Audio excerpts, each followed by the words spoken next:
We are ready. All right, thank you.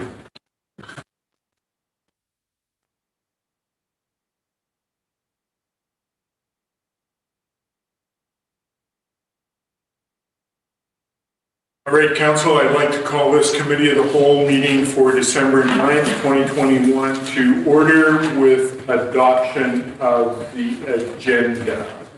And so, Councillor Palmer, do we want to add that letter or has it already been added? I think to add the letter from the Revelstoke Accommodation Association regarding item number 9A. Okay. So you've all got the letter in front of you, so we're just going to add that. So someone want to make of the agenda with that amendment? Councillor Shuswap, second by Councillor Palmer. All in favor? Motion's carried. Adoption of the minutes of the Committee of the Whole for November 16th. Someone make that motion for me. Councillor Brooks Hill, seconded by Councillor Shuswap. All in favor? Motion's carried. Any business arising from that Committee of the Whole meeting? Seeing none, I'm just going to, I don't have any announcements from the Mayor today, so I'm just going to move on to delegations and presentations. Ben Van Nostrand is here to go over things from the CSRD. So we're just going to have a presentation from Ben, and I'm not sure what's going on with my computer here. Okay, Ben, how are you? I'm good. How are you? Good. Thanks for attending. So I am going to turn it over to you. You can do that if you need slides and whatnot. If Jaylene, if you can give Ben control so he can do a presentation if he needs. So I'm not sure what's going on my end with my computer, but I'm not able to log into the meeting, but I am able to log in on my phone. So I can't control the presentation. So if you have the presentation and could put it up and I can just prompt you along, that would be appreciated. Good. So Jaylene's just going to do that. Yeah, she's got it up now. Basically, CSRD, solid waste. Can you see that? I can, yeah. Okay, good. All right, thanks, Ben. Thanks, Jaylene. Yeah, so through your worship, thank you for the invite. We were trying to connect a while back, and I'm happy to be here today to present on behalf of the CSRD what our plans are for Revelstoke in terms of a couple of key initiatives for 2022, including composting and the closure of phase 1 of the Revelstoke landfill. So I just wanted to go and provide some regulatory updates as well as updates on the composting operation and then the landfill, and then I'm happy to answer any questions that folks may have. Next slide, please. So just in terms of the regulatory process, we did submit a design and operation plan, closure plan. That plan was submitted in January of 2019, and it's now approved via the updated and approved operational certificate. So it's kind of a two-step process, I guess, with the ministry. But anyways, that new operational certificate was issued September of 2021. Some of the highlights for us that we're going to have to sort of tackle next year is the requirements around electric fencing. So we did have a bear that got into the landfill last fall, winter. Unfortunately, it was sort of typically the bears are down by this time of the year, but this one was apparently lame. It had an issue with its foot and was hanging around, and then got into the landfill because typically we take down the electric fence in the fall just because of the snow load will destroy the fence. However, because of that issue, and I guess that the ministry sees fit to now require us to have that fence run year round. And so we will be raising the height of the fence around the landfill by an additional 3 feet next year. And we're going to try and run it year round to have it electrified for the entire year. So we'll see how that goes. The other update that I want to provide is that through the amendment process, we were able to get back the ability to accept septage waste. And so this is a big win for some of your local haulers as well as your residents that really have come to rely on that option at the Revelstoke landfill. It's the only landfill in the CSRD that accepts septage waste, and it put a big burden on homeowners trying to offload that material, service their tanks, and the price basically doubled, and it put your service providers, a couple of local haulers, in a tough spot, having to haul down to Nakusp or over to Kamloops. And so anyways, that issue has been temporarily resolved. We have authorization to accept septage until the end of December 2024. So I think we'll have to have some discussions with the town about their liquid waste management plan and your guys's, I guess, views on whether or not the treatment plant can accept septage waste, but also the landfill itself. If we want to continue to manage that waste on our landfill, then we're going to have to apply through the ministry's municipal sewage regulation. And so I would like to sort of have a discussion with your engineering department next year so that we can be sort of ready well in advance of those dates and hopefully not have any sort of service glitches for the haulers and residents in town. The other key requirement is we are now required to submit a water quality improvement plan. So where landfills have historically been natural attenuating landfills, which means that we rely on what goes on underneath the landfill to remediate the dirty water resulting from water coming through the garbage, which is called leachate.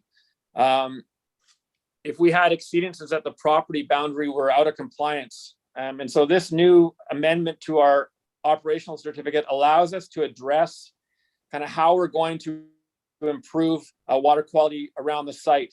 And so through that, we will be developing that plan and submitting that to the ministry early next year. I'll also just mention that we do have plans to review our solid waste management plan. And so that process is going to start in 2022. I expect it'll take 2 to 3 years. It's a very exhaustive and it requires a lot of community consultation. It includes high-level items such as, whether we want to continue to landfill in our region, or do we look to close landfills because of the environmental impacts. The food waste composting is going to be a big one, and I think greenhouse gas emissions, climate change, those types of issues also need to be on the table. So that's going to start in 2022 as well. We'll go next slide. So just in terms of how Revelstoke is doing, I think we saw a bit of a boom with some projects in the area in 2018 and 2019, which bumped up the tonnages that we were seeing. But in 2020, we were back to normal, and 2021 looks to be in around that 7,000 ton range that we're going to manage at the landfill. Next slide. So in 2021, we installed 2 new monitoring wells, one adjacent to the composting area, and one adjacent to the scale house at the southern boundary of the site. We've also pretty much completed the construction of our composting facility. We still have a few parts on order, but due to the supply chain issues around the country, we have had some delays in getting a few key pieces to get that site up and running, but we fully anticipate to be accepting food waste in 2022. And also we've begun work on phase 1 closure, phase 2 closure of the Revelstoke landfill. And so that's the northern portion of the landfill.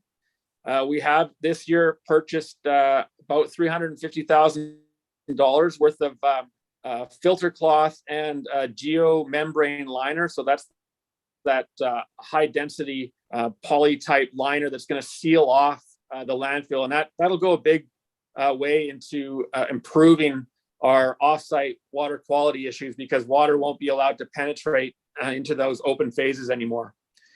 So that work has started, and we're clearing and grubbing phase 1. And today at the CSRD board meeting, we were empowered to award a contract to Sperling Hansen to provide us with the engineering services and oversight of that project. And we will be going out to tender early in the new year for approximately $1.2 million closure project at that landfill. Next slide. So the map just shows essentially where our monitoring wells are, and I just wanted to highlight the two new ones. So MW21/21 at the south east corner there, and then MW2122 at the southwest corner. And so both of those wells were installed to improve the water quality monitoring at the site. Next slide. And so this is essentially our Taj Mahal for food waste composting. And I like to use the motto from Field of Dreams: if you build it, the food waste will come. And so I look forward to implementing those programs. We have plans to do community outreach and engage with businesses early in the new year and try and gear them up to start accepting food waste. So essentially the food comes in, it'll be turned and processed in these individual bunkers. Each bunker divided by those concrete lock blocks contains perforated aeration system in the bottom of the floor where we pump air through that, and that speeds up and enables the composting process to carry out throughout the year. Next slide. So I just wanted to highlight, while I've got your attention, I guess the success of the Salmon Arm curbside program. And it's not meant to sort of, well, it is meant to put a little bit of pressure on council, I guess. It really shows that, without a program, a lot of food waste goes into the garbage. And with the program, we've seen significant decreases. And so in 2021, we carried out what's called a waste characterization study. And that basically picks through the garbage on individual loads into probably 40 to 50 categories. But as you can see, the key findings for us, which really reinforced the success of the program, was across the board. We went from, we saw at least a 10% reduction in the amount of food waste coming into the landfill. And so that the key findings just sort of highlights that from the different sectors of what we did the characterization study on. So the single family, that would be a curbside collection program. So 11% decrease there. You've got your residential self-haul, even, we're seeing reductions there. And then, what encourages us too is that the commercial sector as well is showing, an 11 to 12% reduction in the amount of food waste that's coming into the landfill. So it just kind of shows that there's still more work to be done, I think, on the education side, but definitely seeing improvements in terms of what's coming in as regards to food waste. So next slide. So our plans for 2022 and Revelstoke, we really want to reach out to the businesses and kind of follow the model that we did in Salmon Arm. We did a lot of engagement work with businesses and restaurants, trying to get them on board. We've reached out to a couple of hauling companies that are looking at the bins that they provide and modifying that system.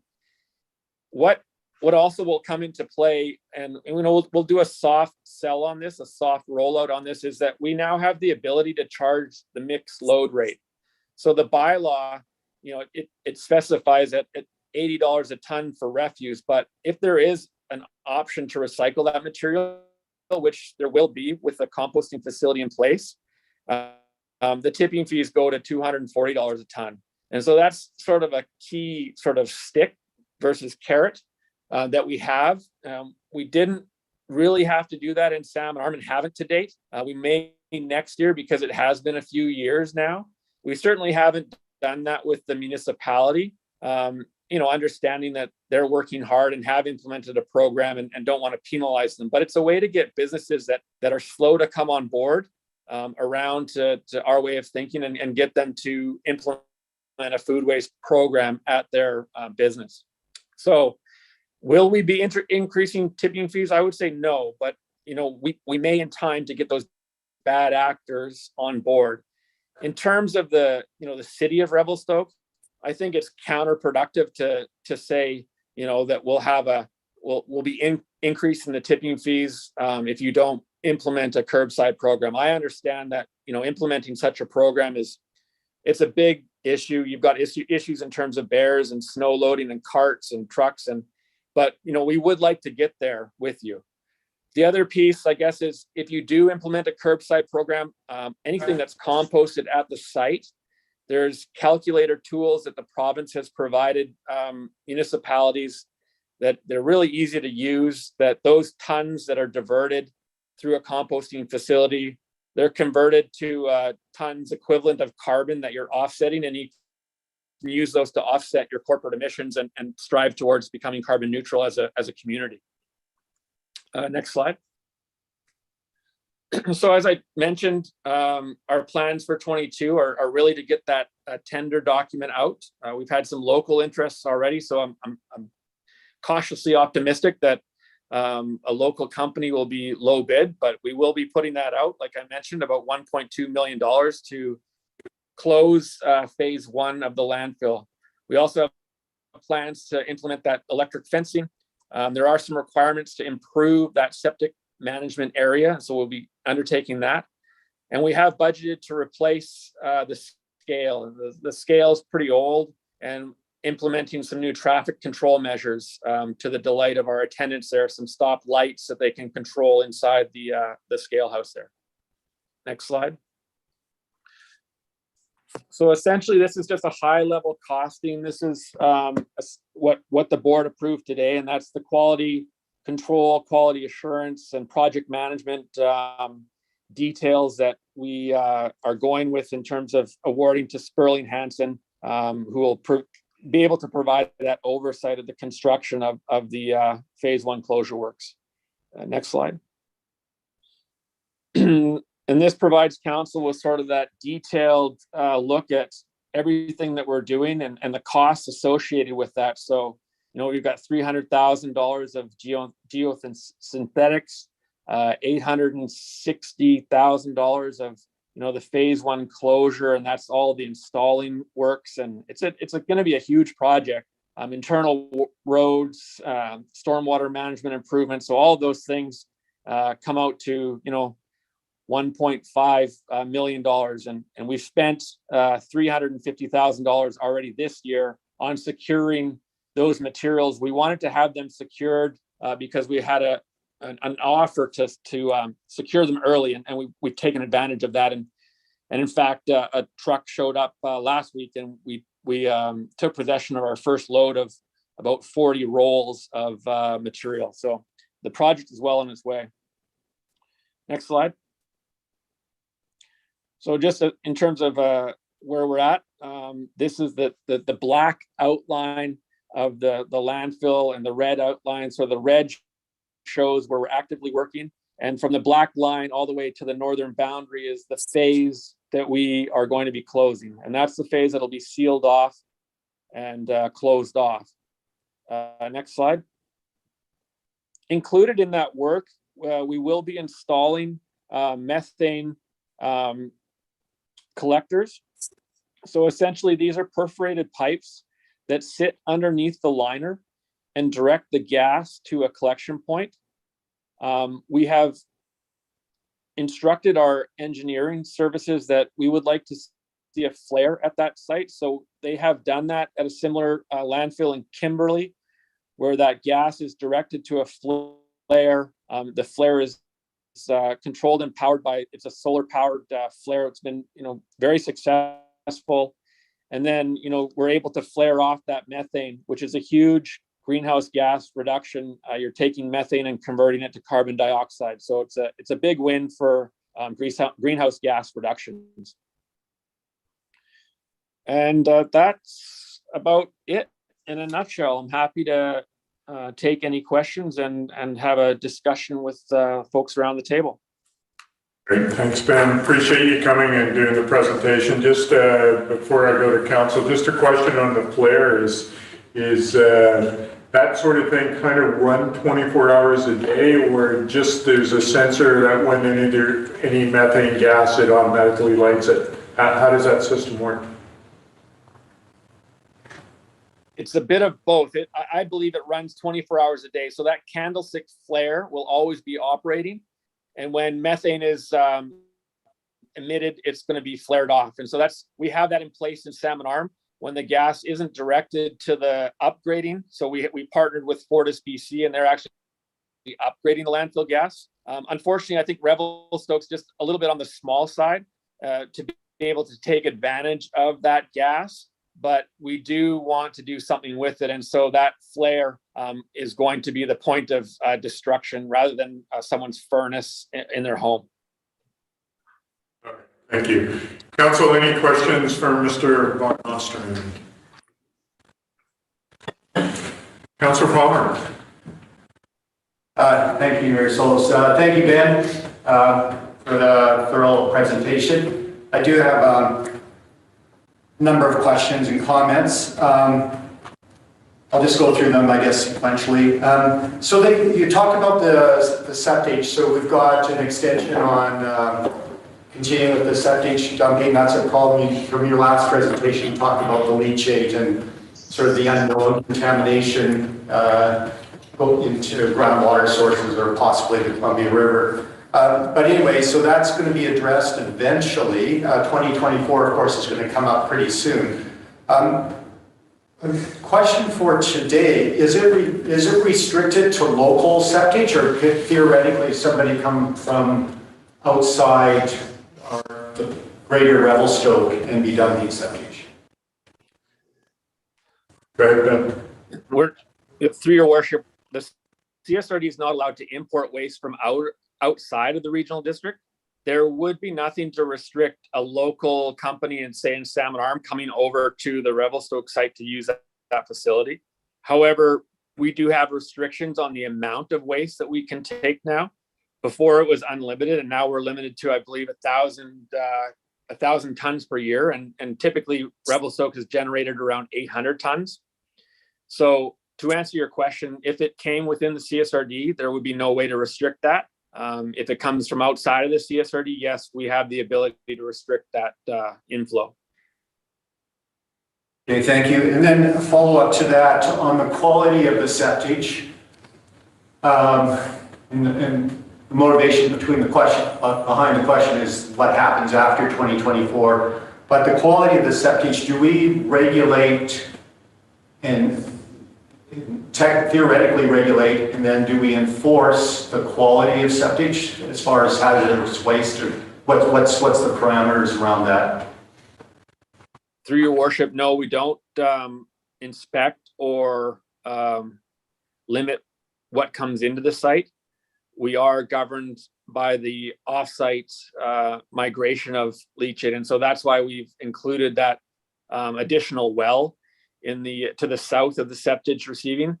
To date, we haven't seen impacts from that receiving facility, but the short answer up to your question is no, we do not sort of police what comes into the site. So then just a couple comments from my perspective. Of course, that's a lagging measure. So once the damage is detected in those wells, then it's happening, and then we've got a problem. I would like to see that we stop it from happening in the first place. So in my ideal world, we wouldn't be dumping septage in landfill. We wouldn't have landfills. But aside from that, the septage, in my opinion, should not have any kind of hazardous waste. Now, I know that's kind of a loose statement, but I would like, if we're going to have any septage after 2024, and hopefully we don't, then I would really want to see that septage to be of high quality organic material, other chemicals, essentially. And when we look at our, going ahead with our liquid waste management plan and where we're going with our facility, I think that's a discussion that what will need to happen over the next couple of years is if we start taking septage rather than the landfill, which probably makes more sense, but then I would see us regulating and testing every load that comes in so that we have a high quality septage that's being treated appropriately. So basically eliminate the waste. That's just a perspective. I don't know if you have any comments, but anyway, that's just a perspective. Any comment on that, Ben? And I'm going to ask a question about the quality. Yeah, through your worship, I think it's a good point. I think it's something that we could explore in terms of a bylaw and restrict or limit the type of material that comes in. I think we do have a good working relationship with the local hauler, and restricting it to just servicing septic tanks versus what might sneak in there in terms of servicing a shop's sort of wet well or that type of stuff where you could have some hazardous materials. It's a good point that we can certainly explore. I think you're on to something there in terms of the liquid waste management planning. In our discussions with the province and sort of pleading our case that we would like to continue to accept septage because we do see it as a community service. The feedback that we got from the ministry was they would like to see the city of Revelstoke move towards servicing those areas that are on septic, addressing that issue through their liquid waste management plan, maybe addressing that through accepting it at the treatment plant, and really moving it away from the landfill, and putting the pressure on both the city and the CSRD to come up with a solution. Because I think if we continue to accept it after 2024, you're right. We're essentially putting a Band-Aid on a service maybe that's better suited or delivered by the city through an update to your liquid waste management plan. And I think that's the way that the ministry is viewing this issue. Great. So Ben, just further to Councillor Palmer's comment on quality of septage. So for public's perspective and even for those of us around the table, so when we talk about septage, we're all assuming it's just a septic tank in a home that's being pumped and whatnot, and you're just alluding to commercial, and then so what kind of things from a commercial perspective would be pumped? You were talking about something, wet well are we talking about like a mechanics bay, or what does that mean? Well, sometimes businesses have needs to pump out their facilities, which may not be the classic septage type waste. And, we could easily resolve that through examining our bylaw and putting a narrower scope on what we accept at the septage facility.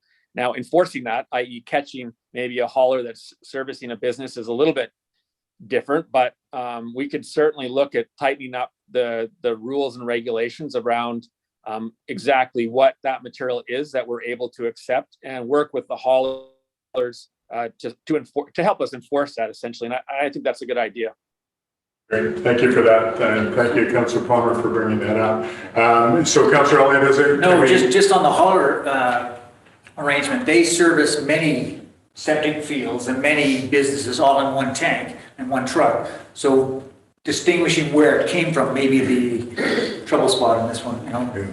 Okay, good. Councillor Palmer? Yeah, and thank you, Ben. And that's basically the point there, is if we do have bylaws in place that restrict it to high quality septage, and I'll just make a comment on that high quality septage, because it's no longer waste, it's a resource if it's not landfilled. And so if we are now taking that and make it into a resource, that's essentially where I'm going. And I definitely champion that and encourage further thought as to how we get to that point.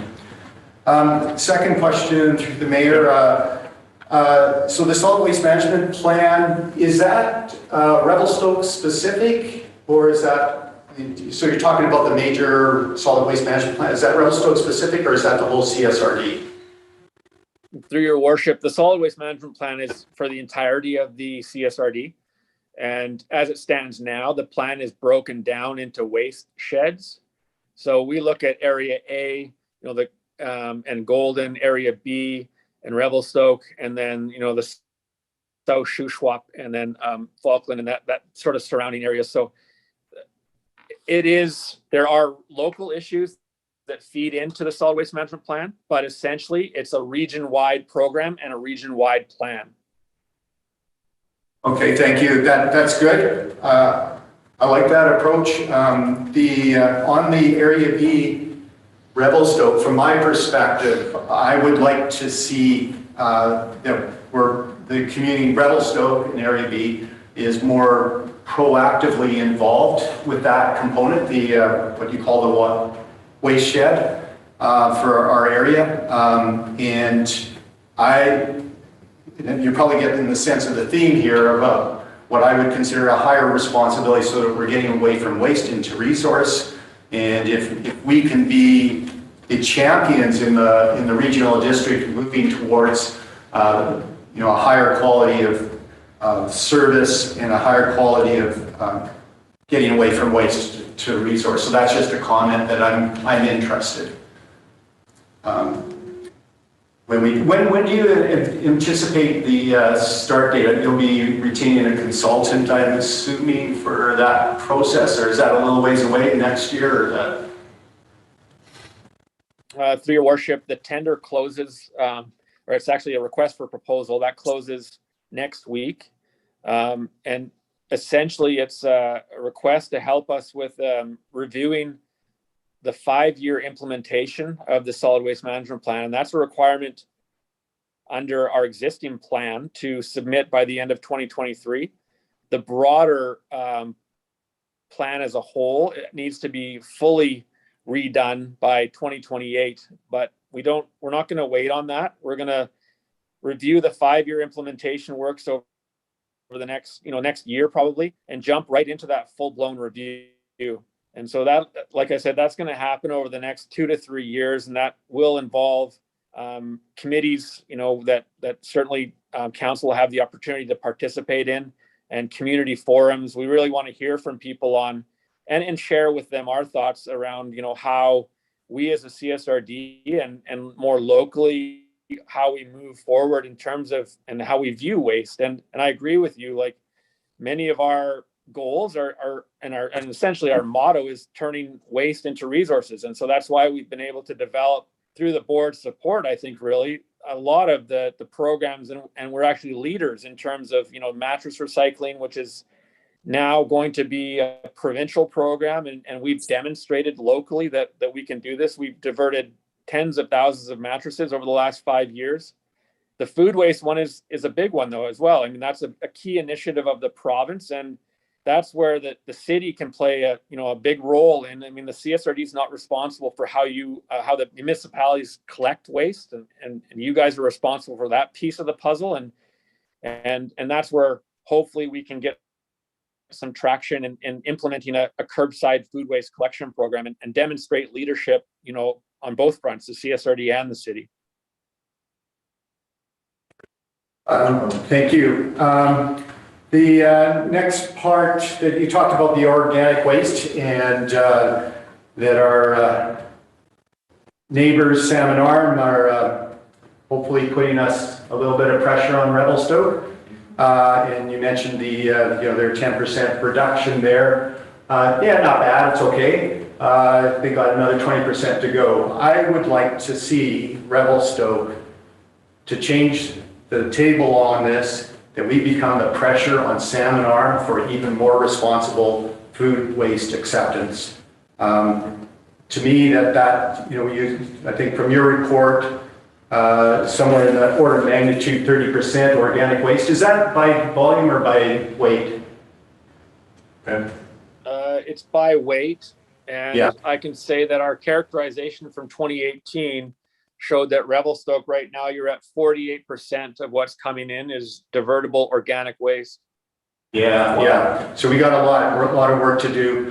We have had dialogue, and it's been referred to the environmental committee as to how we deal with organic waste pickup from the city. And I'm really looking forward to their recommendations, but they're aware, and how we get to a point.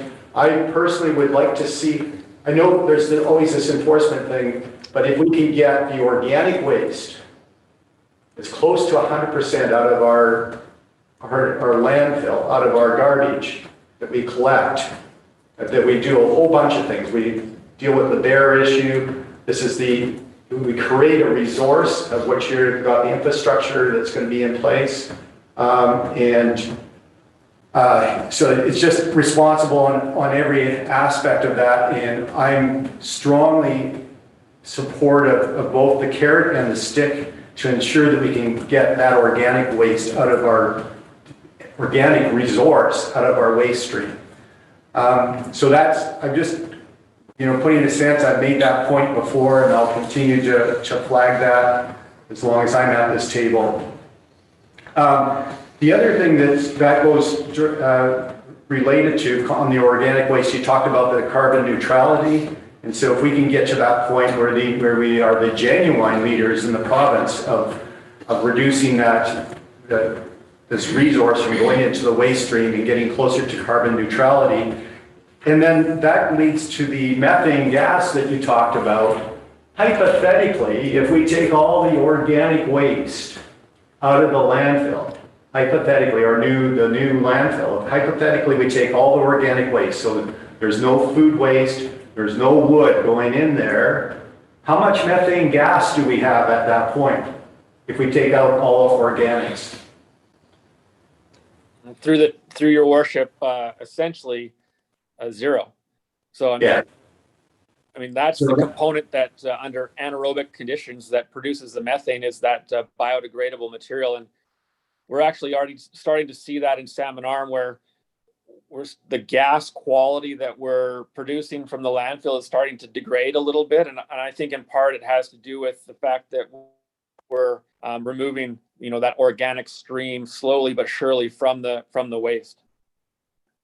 So that's what I would like to see as a goal where we're going with this, because you already talked about the methane gas is probably not practical under current markets to capture and reuse, but if we're really responsible on reducing food resources and wood waste out of the landfill, then the methane gas thing goes away. Also, just going back to the leachate, between the septic waste and organics, it seems to me that that's probably the majority of where our problems are occurring from leachate. Would that be correct? Through your worship, yeah. I mean, typically those are the types of materials that's going to generate that leachate. It's not to say that there's not some industrial waste that's non-organic that won't also contribute to the issue, but you're certainly on the right track. And then finally, Mayor Sulz, thank you for your patience, Council. I just see this so important to getting the tone from the Council table as to where we go in the future, to be very proactive. So just aside from your report, there's been social media chatter on of the amount of waste that's flying off people's trucks because they don't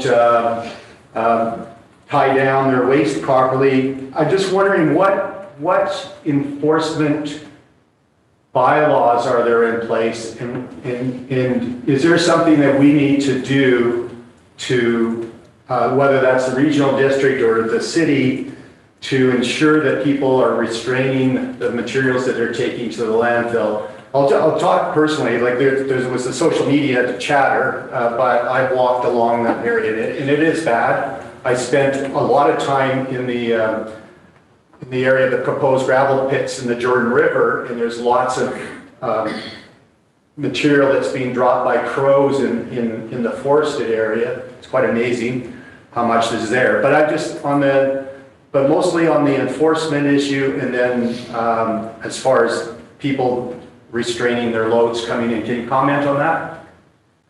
Through your worship, we have reached out to our scale house attendant and empowered them to provide more education than they have been.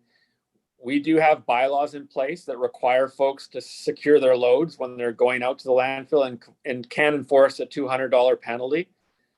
So we will be working more closely with that scale attendant, trying to sort of track the bad actors that are showing up where, clearly the load wasn't secured. And, to your point, there, stuff is flying off on the way out to the site. We do partner with one of the local schools in the spring to do annual cleanups, but there's more work to be done, I think, in terms of kind of working, like I said, with those folks that are coming out there without securing their loads, tracking that, and then working with our bylaw enforcement to go out there and do some, potential warnings or even ticketing And so that's on our radar and work plan for next year. So, and then just my final comment on that, I would like to see that enforcement happen. If it's just a regular fee, as soon as if somebody pulls up, it's automatic, that $200 a surcharge automatic.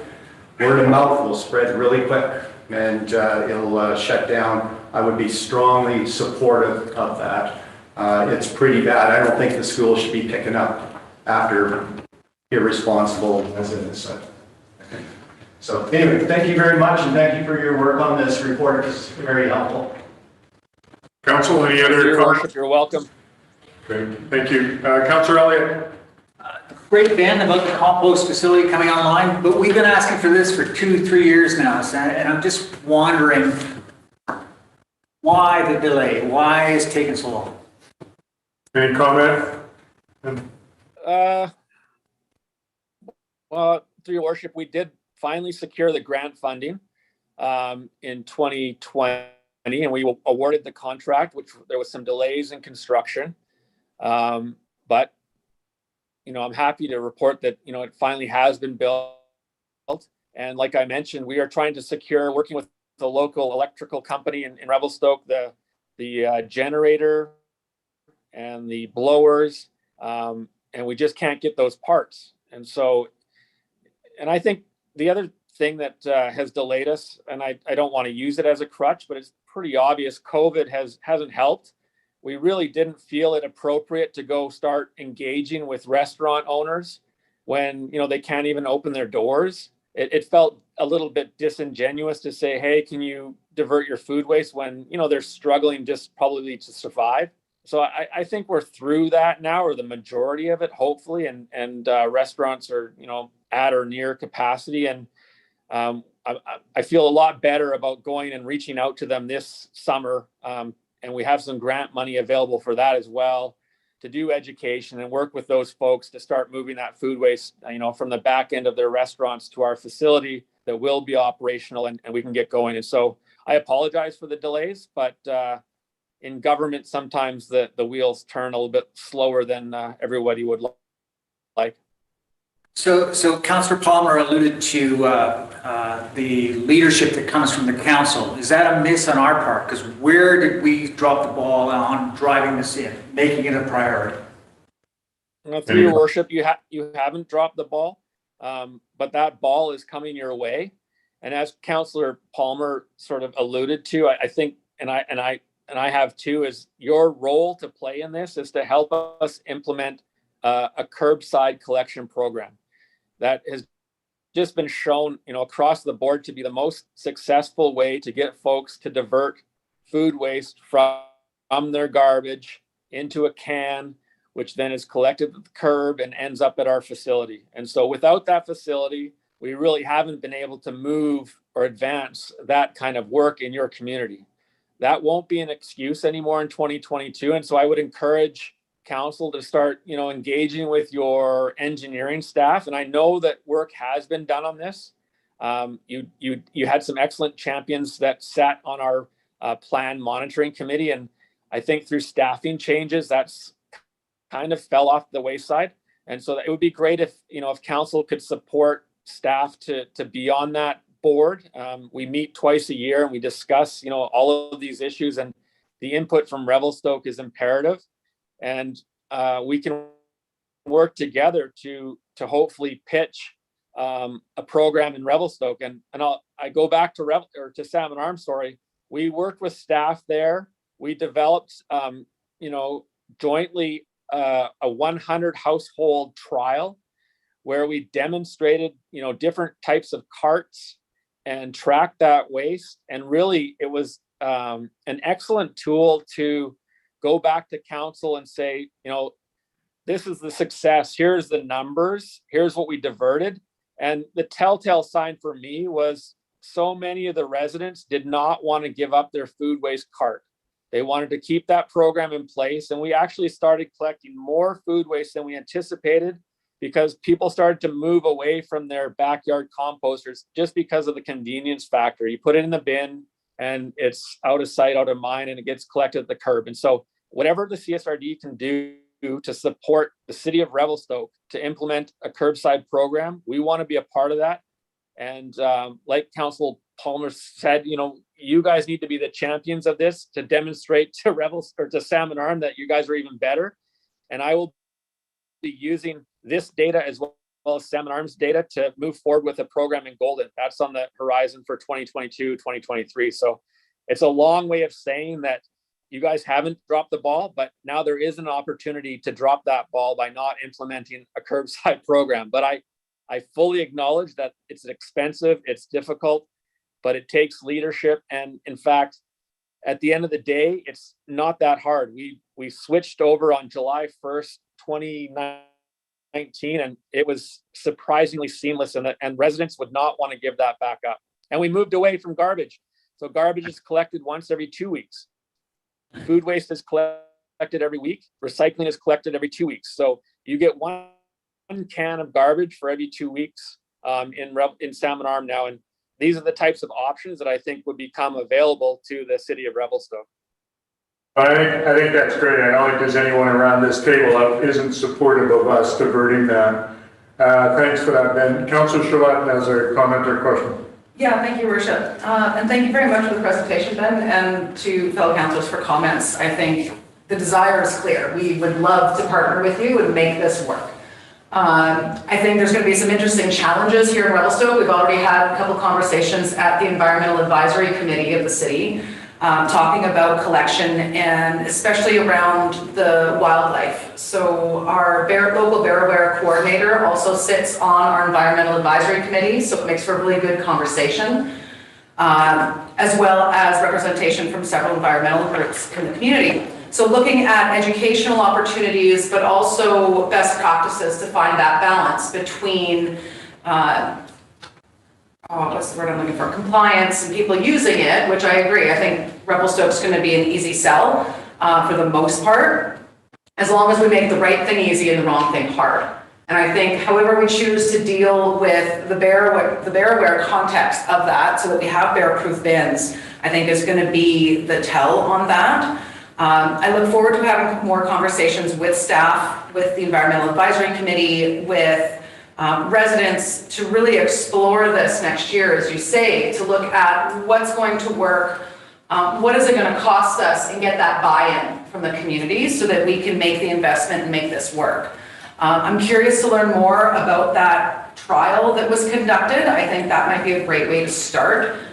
Because we've done a few different solutions here in Revelstoke when it comes to solid waste, and not all of them have landed that well. So we want to be cautious about what we invest in to make sure it can handle our snow load that we get, which is very different from Salmon Arm, and that bear-proof aspect of it, because we can get some ideas from elsewhere, but we are going to be facing some unique challenges. So if we can come up with a functional trial that has a diverse collection or a diverse range of residents and residential types to be able to test out some of these ideas. I think we can make something happen relatively quickly, because I agree, this is a huge opportunity, and it would be great to see us, like Councillor Palmer says, if we can take a leadership role in this and show how it can look with those those different limitations in mind. Yeah, absolutely. Any other comments, Councillor Elliott? Yes, Ben, just private versus city entities handling the waste. Is there any, I was in Enderby and I drove by and I saw a compost bin with a big private label on it. And I'm just curious whether there's any advantage going either route, which route is more sensitive? Through your worship, I'm not quite clear on the question, I guess. I think I saw a waste truck with compost written on it, and I was wondering whether that was a private entity that was collecting.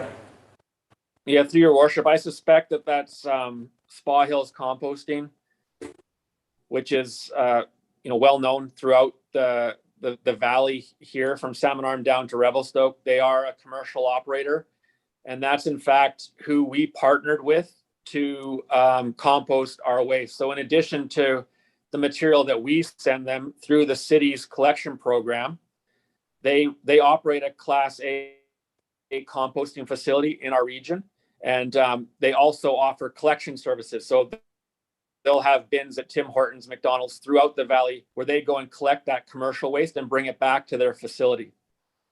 What I see happening in Revelstoke is we will have that facility in Revelstoke, and so the waste will come our way. I can't see a private guy starting to try and build a composting facility when there's already one in place. And so it's a matter of working with waste management or other haulers in Revelstoke to provide that service, and then start moving those customers to use that service and bring us that type of waste. The private entity, they would collect the waste and bring it to their facility and then redistribute the waste in another direction afterwards. They saw money in that waste. Through your worship, yeah, this particular example, Spa Hills Composting, the facility is located on a large industrial type farm. And so they saw the opportunity, and it was actually, it goes back more than that. It was funded through an initiative with Ag BC to help with the whole mad cow and the slaughter industry and the disposal of that material from those individuals or businesses that, composting was the preferred option. And so long story short, that market has sort of dried up, and they moved into food waste composting. And we're fortunate in that it was an easy sort of win for us because the facility already existed. And so that's why we have partnered with them. But as the province has moved towards, putting an emphasis on food waste, we have seen other facilities come on board. And so, this next contract that we will issue to manage the salmon arm food waste, we could have other parties interested in setting up a facility managing that. So we'll see how that goes. Yeah, just the reason it piqued my interest is that we've been sort of asking for a compost or a food waste management system for a number of years. And I drive back down the highway in a small town like Enderby and Armstrong, they have a very elaborate system in place where they can get rid of it easily. And I'm just wondering, it struck me as very odd that we were so behind. Yeah, through your worship, I think it goes back to the availability of a facility. And because we have one, it's in between, the facility is located between Salmon Arm and Armstrong. And Armstrong is a part of North Okanagan Regional District. Their most recent solid waste management plan identified, a move towards organic diversion. And through that, the regional district and the local municipalities have implemented curbside food waste collection programs. And so it's no different than what we're doing in Revelstoke. They might be a little bit ahead of us in terms of timelines, but it's essentially the same sort of idea. Right. All right, I'll ask one last time. Any further comments, Councillor Palmer? Yes, just to follow up, Councillor Sherlett. And just for clarity, Ben, our facility in Revelstoke is going to be for Class A biosolids. Through your worship, the facility is designed to produce a Class A compost. And so we will be accepting food waste and other organic type material under the organic matter recycling regulation that we are allowed to accept, and turning that into a Class A compost, which we can then sell back to the community. And so that's the goal, is to, as you mentioned earlier, is to turn that waste into a resource. Great. And then just further to Councillor Sherlett's comments regarding what's happening in Revelstoke, you're talking predominantly about curbside pickup.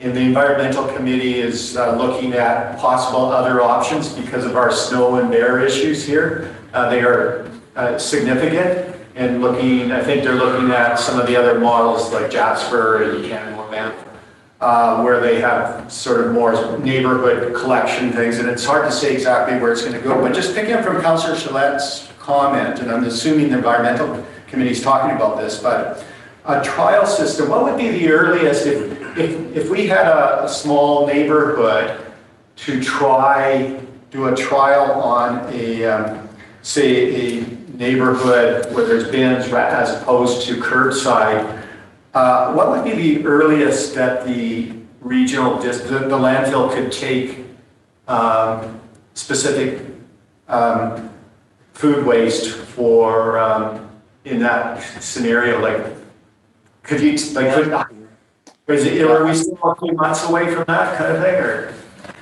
Through your worship, I'm hoping to be up and running, early in the spring. And so I'm happy to work with, city staff to identify that area in terms of a trial and to, help support the types of options that you folks have mentioned around the table. I think it's a great idea to conduct a trial, maybe, later in the year and in a situation where we are into winter and that experiencing those snow loads. And learning from that trial of what type of a program is going to work, sort of best on a permanent basis. And so, again, it goes back to, your guys' capacity in terms of staff and their, resources. I know, everybody's busy, but we did have, in Salmon Arm, it became the focus of their engineering department to basically carry out the trial. And so, like I mentioned, we're happy to partner, but it will require some resources on your side in terms of manpower and participation and really championing this thing to get something like that going. And I would suggest we aim for next fall and push it into the winter to experience sort of that, at least 2-season type approach to what Revelstoke experiences. Thank you. Any further comments? One last question. And Councillor Elliott, speak to the microphone there and then. Oh, yeah, the screen. Ben, yes, how would we get to leadership that Tim had talked about? Is 40% reduction in methane gas or 40% reduction in the volume of garbage a reasonable target? Well, I think through the chair through your worship, I think that, a reasonable goal is clearly, after a year and a half or 2 years of the Salmon Arm program running, we saw, a 10 to 12% decrease in food waste. So setting a 15 to 20% target for Revelstoke off the bat, I think is a reasonable approach. You basically are at 46 to 48% now of the waste coming in could be diverted, to an organic composting type facility. And so that would be, goal one is to implement a curbside collection program. And then the CSRD will certainly fund a waste characterization study to look at how you guys are doing compared to that 2018 baseline data, and setting a goal of 20%, I think would be fantastic. 20% in 2 years, if we wanted to go for a net zero footprint for Revelstoke, is that achievable? 20% in 2 years, can we get to 30 or 40% in 5 years? Through your worship, I don't have a. I mean, proponents of food waste. I don't want to have you guys run before you walk. We need a curb. The biggest piece of the puzzle is collecting this at the curb. And then once we have that going, we will be able to see, analytically what the data bears out. And, if we're not seeing sort of a more significant reduction, that we need, then you need to look at, okay, we need to get into people's houses and help understand, like, how come we're not at 100%. But I'm just going off of the data that I have that shows that the program does work. It may be not to the level of getting down to like no organics left in the garbage. I mean, that's ideal, but we are at 10 to 12%, and we will probably do another waste characterization study and more education and hope to be down, to way below that. But, there are sectors in our community that aren't serviced by the food waste program. There's, some condominiums and high density things that we haven't tackled yet. And so that all contributes to more food waste. So we still have a lot of work to do on our end here in Salmon Arm. And, but I just go back to, let's start, working together on a trial. Let's demonstrate that people are buying into this and really, find a program that works. And then And then let's talk about goals and, you know, how come we're not at, you know, 100% or only at 20%. But again, until we have that curbside piece, it's difficult to sort of crystal ball where we're going to go.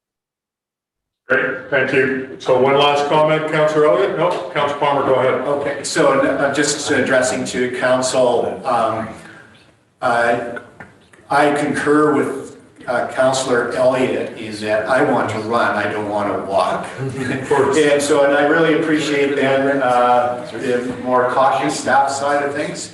That basically what Councillor Elliott's talking about is policy decisions. And if we put a target of a 20% reduction a 20% reduction, by the way, that's actually a 50% reduction in organic waste. That's 20% of by weight in the landfill that time. Right. So, so a reduction of 50% within 2 years. I want to see, you know, possibly a policy item where we're going to be net zero at a reasonable time frame. But if we don't put the policy pressure, bureaucracy is going to drag it out. And right. So I think that's maybe something that, Nicole, you can take back to the environmental committee. You know, where would we like to be? Where would the committee look? See how far can we go? And then maybe we make a policy statement that starts to inform our action plan. You know, 50%, to me, 50% reduction of organic waste diverted from the landfill within 2 years is a very achievable target. So anyway, that's my comments. Thanks you. Good. Thanks, Ben. Thank you, Ben. Yeah. Thanks, Ben. Appreciate your time and your input, and thank you. Appreciate your presentation. Yeah, through your worship again. And thank you for the opportunity to chat with you folks around the table about this stuff. I could talk all day about it, so it's no big deal to chat about these goals and initiatives. And I'm encouraged by the interest and passion around the table. And I think you know, I concur that anything that you folks can do from a political level to support the staff level will certainly help us advance the program and get us towards those goals, those high level goals that you're talking about. That's fantastic. I want to run too, but we need, like you said, a starting point. We need to get going on a bit of a plan, and then we can start running. Great. All right. Appreciate it again. Thank you. Okay, bye now. Yeah. Awesome. All right. So we're going to move on. Transportation Master Plan update, and we have a presentation. So let's turn it over to our friends dealing with our Transportation Master Plan. Go ahead. Good afternoon. Can everyone hear me okay? We can. Thank you. Great. If we could pull up the presentation, I can't control screen either, it looks like. Okay. See if we can give you that.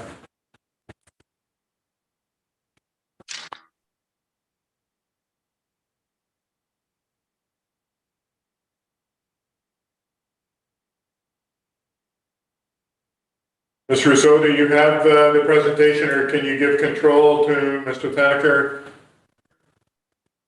Your Worship, he is free to take control and share his screen. Otherwise, I can certainly assist. Okay. Somebody if you don't mind sliding through the slides, that might be easiest. Okay. It seems to be slowing the network down. Okay. Appreciate this.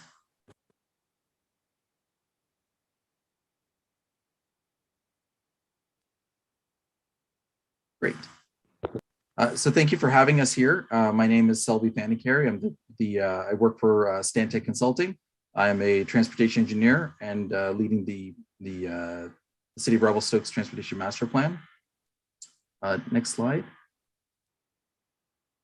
And so just a quick agenda of what we're here to talk about today. We've got the purpose of our meeting here is to provide the committee as a whole an update on our progress to date and on the Transportation Master Plan. We'll go through some introductions. I'll talk a little bit about what is a Transportation Master Plan, what the process is when we do one of these types of projects. And we've already completed our initial round of stakeholder engagement and public engagement, so I can share a little bit of some of the notes that we've gotten. And then we'll open it up for any questions that that any of you may have. All right, thank you. So as mentioned, I'm Selby Thandikary. I'm the project manager.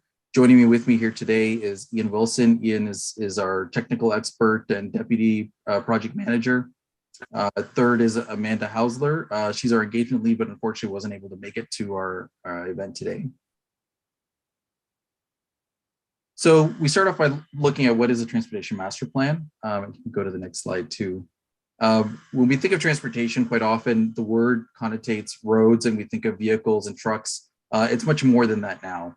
Transportation has really evolved into multimodal, looking at sustainable transportation modes. We look at sidewalks, pathways. We're looking at micromobility, which is things like e-scooters. We also look at e-bikes. And a lot of the purpose of a transportation master plan is to first identify what are some of the key transportation issues that the city of Revelstoke is currently experiencing. We look quite often at engagement with the public to understand what stakeholders are concerned about and areas of concern that they've observed. We also look at previous transportation master plans to understand the progress of recommendations in the past. And then as we compare it to kind of the current status of where things are, which solutions still make sense, which things need to be kind of refined and resolved a little bit. And then we look at what's coming in the future. So this often looks at what types of projects are anticipated, where is their growth going to occur, and some of those different aspects. Next slide. So in order to create this transportation master plan, as mentioned, we look at previous studies and reports. We often collect quantitative data. So we're collecting traffic count data and multimodal movement data. And we look at land use and population data, both existing and what's expected in the future. And that ties into the population and employment forecasts. We look at where the goals are of the community. What does the city of Revelstoke's residents envision their community to be from a transportation and a mobility perspective? And we engage with other team members working on other plans concurrently, such as the official community plan, as well as the Parks and Recreation master plan. A big part of what we do is we're looking at a fairly long time period. We're looking at 10 to 20 years out. And with that, we're in a bit of a revolution when it comes to transportation, with a lot of different types of innovations, technology components that are really starting to reshape how we look at transportation and how we interface with the existing infrastructure. So as part of that, we're also looking at how we integrate those new forms into the context of the city. And then we're very focused in transportation master plans as we look at the long term and how do we make sure that there's sustainability and climate change built into our solutions. Next slide. So our project goals, we know that there's been a significant amount of feedback that's already been provided to the city through the official community plan engagement process. So our goal is to align with those the vision and community priorities of the official community plan, but also to work and listen to what was brought up through those engagement sessions and how it pertains and connects into our transportation master plan. We're always aiming for SMART goals. We want to make sure that whatever we propose is something that we can quantify and measure, and ensure, so we've got metrics so we can determine whether or not we achieved a goal or not. We also look at looking at the road hierarchy to make sure that we're sizing our roads appropriately, that they make sense relative to the type of land use that's supporting it, and the goals of what residents want. And we're also looking at projects that will focus on improving the quality of life, safety, and mobility for all residents and visitors. And then we're also focused on achieving mobility needs and improving connectivity between different transportation systems. So a bit of our process. So and you can go to the next slide too. This gives a rough estimate of kind of where we are in the process and what's still to come. So we're in the process of completing our existing conditions assessment and summarizing our findings of what's out there today. Through that process, we've also done our initial engagement, and the steps to come is we take all of that information, both qualitative and quantitative, and start to look at where are there gaps in our network. Are we missing sidewalk links? Are we missing policies, basic best practices to complete our network. That all rolls into kind of what our future needs start to look like. And we overlay that with where's our expected growth going to come in the next 10 years and in the next 20 years. How do we reshape our roads to match what's expected in the future as transportation evolves? And that rolls into funding priorities and determining, well, what pieces of infrastructure are the most critical in order to achieve the goals that we've established. What's our funding mechanism start to look like? And we roll that into recommendations for your budget to consider. And then we always have a tie back into the public to share what we've determined through their feedback and provide input into kind of how their feedback was used to help create and shape this plan. Next slide. So as mentioned, we know that there's a number of other plans ongoing, and we've been working diligently with these other partners to make sure where our plans are all in alignment. So the official community plan team, we've met with them a couple of times and very focused in working with them to understand where growth areas are occurring and some of the assumptions for their population and employment forecasts. We're working with the Parks and Recreation Master Plan to make sure as they're planning their off-roadway networks that they're tied directly with what we're proposing. And then also looking at the land use inventory project to make sure that we've got our densities and future population changes accurately modeled. Next slide. So a little bit of what we've heard. So as mentioned, we've already gone through this initial engagement, and it started with taking some of the feedback that came out of the official community plan. Through that plan, what we heard quite clearly, cycling is a high priority. There's a desire for new routes, better connectivity, enhanced safety, and year-round use. Maintenance of the roadway network and the sidewalk network and pathway systems.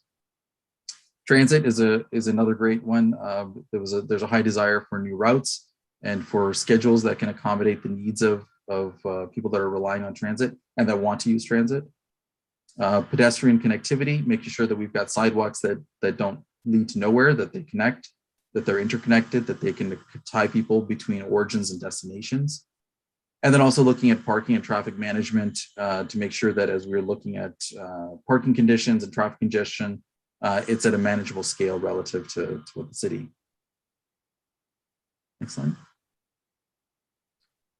So what we did through our initial engagement was to take these different areas of focus, and we went back to the community to kind of ask them, where do we see these priorities shaping up? And what we can see through the engagement that we heard, on-road cycling routes were among the highest priorities that were established, followed by traffic management, roadway maintenance and sidewalks, as well as transit parking and other types of considerations. Next slide. And as part of our engagement, we had a mapping tool that was built in so people could identify locations and areas of concern. And what you can see illustrated there is sort of the scale of what we've gotten back as feedback. We're in the process of basically converting this into a GIS system so that we can start to tie back comments into specific areas. And then as we start to evolve the transportation master plan, we look at this map and we use this information to identify, okay, here's where some key areas of concern were. How do we make sure we capture that in our strategy as we look at our recommendations? Next slide. So some of the other feedback, we asked more specific questions about elements of the transportation, and we asked people to rank different modes. As mentioned, like cycling was fairly important, as well as driving, walking, jogging, and strolling. So this sort of thing helps us understand as we're developing recommendations, where do we try to steer the recommendations towards matching what the goals are of the community. So making sure that we've got recommendations to bolster the cycling network and the walking and jogging multi-use pathway and sidewalk networks, but also making sure that our roadway network is accommodating and working for those that are using vehicular travel. Next slide. So as a final question, one of the things we also asked was one of the important things that we need to also evaluate or consider as part of this. The bridge became a bridge became one of the top priorities. People felt disconnected, I think, with the river, and so they were looking for more connectivity options to connect to the different parts of the city. Roadways were another priority. This ties in a bit with the bridge. but then also making sure that we've got a robust network that is functioning and getting people from point A to point B. Circling, and then cycling and pedestrian connectivity were the other two higher priorities, and which correlated with the other feedback that we got earlier. And there you can see this is just a breakdown of the comments, the concerns by comment. So when it comes to concerns, there were raised. There was a high desire to see a new bridge connection. There was also concerns that the existing bridges are creating traffic bottlenecks. When it came to roadways, new routes was a big component, which ties a bit into the bridges as well. Also connecting to other types of land uses. Maintenance was another high priority. And then when it came to cycling, wanting to see more dedicated on-street cycling facilities, separated facilities, to increase that safety and that ability to use the network that's there to connect in a different way from taking a vehicle. Next slide. And we've also, based on the mapping functionality, we were able to break this data down into different locations. So the 4th Street was certainly one of the highest priorities. Arrow Heights was another high priority, as well as the Big Eddy Bridge, as well, and the Mountain Resort area. So this sort of gives us a breakdown of where those priorities ended up being placed. Next slide. So this is just a tie back into the maps of opportunities and constraints. So this were where people had marked on our mapping functionality where they had concerns with the transportation network. This is just another view of that similar information. But in total, we got quite a bit of feedback with 190 markers. That's quite good for this initial stage. What we typically find when we start with this kind of stage where it's a bit of a blank slate, it can be hard for people to kind of comment back. But it also gives us that opportunity through the next stages to, when we've got recommendations and ideas, to go back and tie that back into and identify, did we address these concerns? Are there other things that we miss? Here are some specific ideas that we've got for different areas of concern, which gives people another chance to comment and provide input to the team. Next slide. And breaking that map down, so you can see the cycling route gaps was the highest thing that anyone marked on there. Identifying where those concerns was something a lot of people responded to. Traffic issues and sidewalk network gaps were the next two highest markers that were placed. Next slide. So quick overview here of the top things that we heard through that initial round of engagement. Improved traffic management along 4th Street, Airport Way. It's about capacity and safety were key there, and different land uses. Speeding through residential areas was another item that was brought up. And then what also came out of this was a desire for a more comprehensive network. So very comparable to what we've seen where we want to build equity into a transportation system. We look for we want to give people choices and options. So that means building a network that has multimodal connectivity that's usable all year round. And that is just as focused on active modes and transit and micromobility as they are vehicular travel. And that's kind of the end of the formal presentation. I've got some extra slides at the end, just the more details, but I'd like to open it up for questions here. Any questions, councillors? Councillor Shuswap. So much information to take in. Thank you for the presentation. I watched the information session after the fact. I appreciate having a recording there. And I found it really interesting. We talk a lot about engagement and how to get effective engagement in our community, especially in light of COVID exhaustion and how many different topics we are engaging on right now to make it functional. So I really appreciate how much you're talking about working with the other master plans so that we have that consistent information. And I nerd out a little bit on the data, so I'm really excited to see this GIS mapping and this database build, because the more we build that database up with accurate information, the better the decisions we can make in the future. I'm also hoping to see that data be a living document, not just a static PDF that sits on the shelf, where we can continue to add and grow. Like you say, we got 190 markers in this initial stage, still early days, lots of opportunity to continue to build that knowledge in these new tools. I'm curious as to, with the engagement going forward, you've mentioned that there's going to be more opportunities for residents to engage as more recommendations and ideas come out, maybe giving us more of a concrete topic of discussion, if you will, over the winter time. And I'm wondering if you could elaborate a little bit on what you envision that looking like in light of the digital information session that happened. I'd also like to look at opportunities for neighborhood conversations that would be potentially a bit more dynamic, where we can dig into some ideas in the different neighborhoods of the community. One of the concerns we have, I think, is making sure that all walks of life are part of the conversation, not just those who have that digital savviness. So I'm wondering if you could comment on that a little bit, and if there's any ideas or how we can support. Brad, thanks. Yeah, through your worship, absolutely. I mean, for us, fundamental to everything that we do in a transportation master plan is data. And it doesn't just mean the quantitative kind that we collect in the field. It means hearing from constituents and residents. The more voices we hear from, the better the network we can build, because ultimately this is a network that's built to be serviced and used by the public. So we want to make sure we've got that really robust in a study like this to help guide the decisions. You know, my wish list would be any engagement you can do with your constituents and followers to raise awareness, direct people towards the website on for Talk Revelstoke, get the word out that we want to hear from everyone, positive and negative. They're all important. Absolutely key for us. You know, it's critically important that we hear from as many people as we can in a process like this.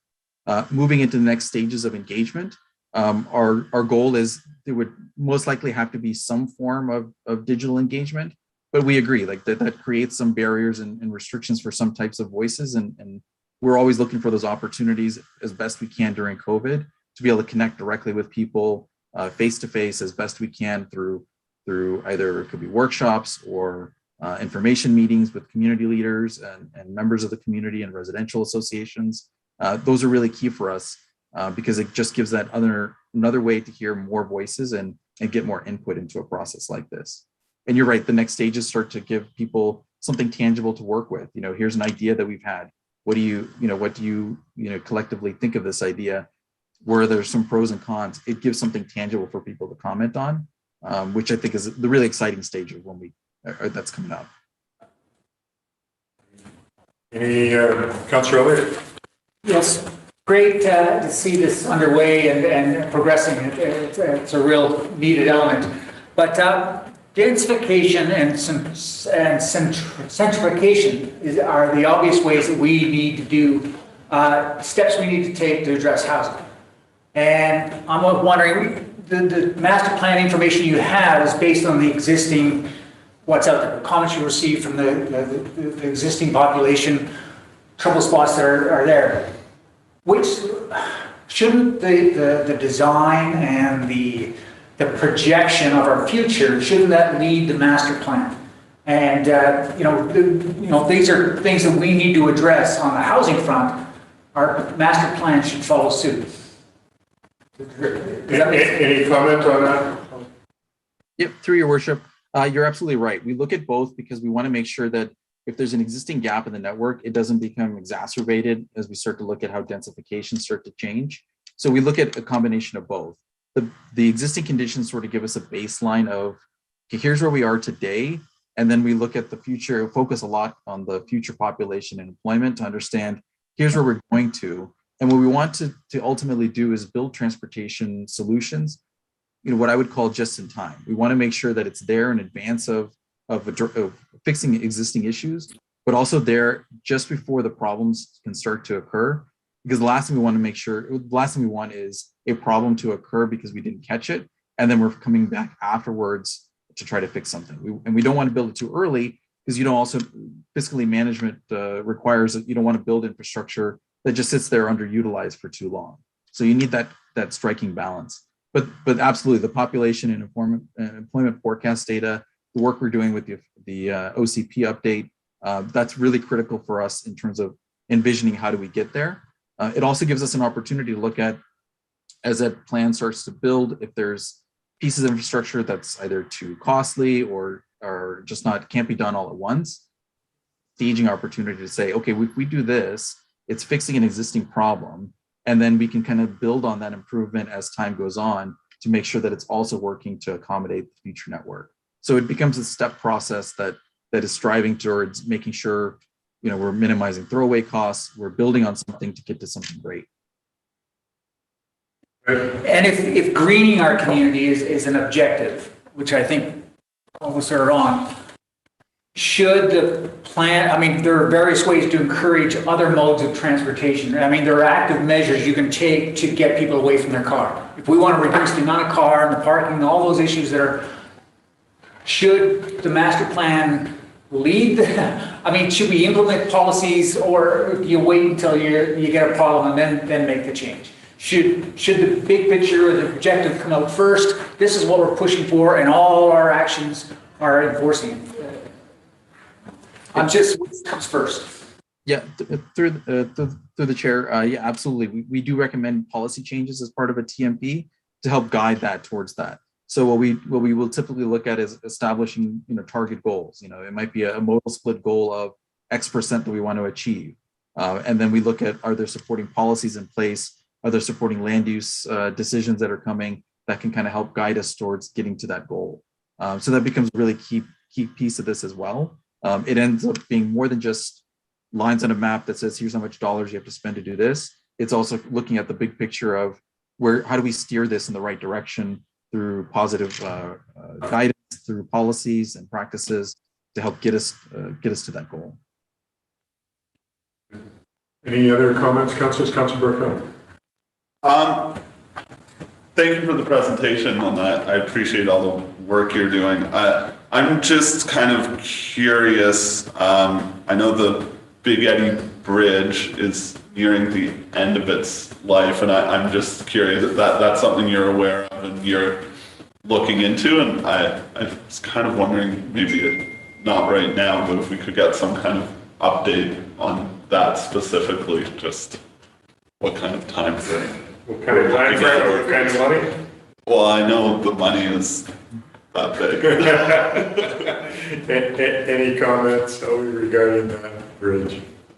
Yeah, through the chair, I'll have to talk to Steve on that piece of it. I know that there's infrastructure and maintenance that ties into it. A big part of our understanding and our what we do in our analysis is looking at what are those opportunities if something's coming close to the end of its maintenance and you've got X amount of money to be spending on maintaining it. Are there also coupling opportunities where we can do something a little bit more, where we can add improve multimodal connectivity through it? But I'll have to check with Steve Black to understand how we present back the maintenance component of that. Great, thank you. Councillor Palmer. Oh, Mr. Thacker, did you have your hand up? Well, just I can partially answer your question. Okay. Steve and I have discussed the bridge because of just getting head around infrastructure.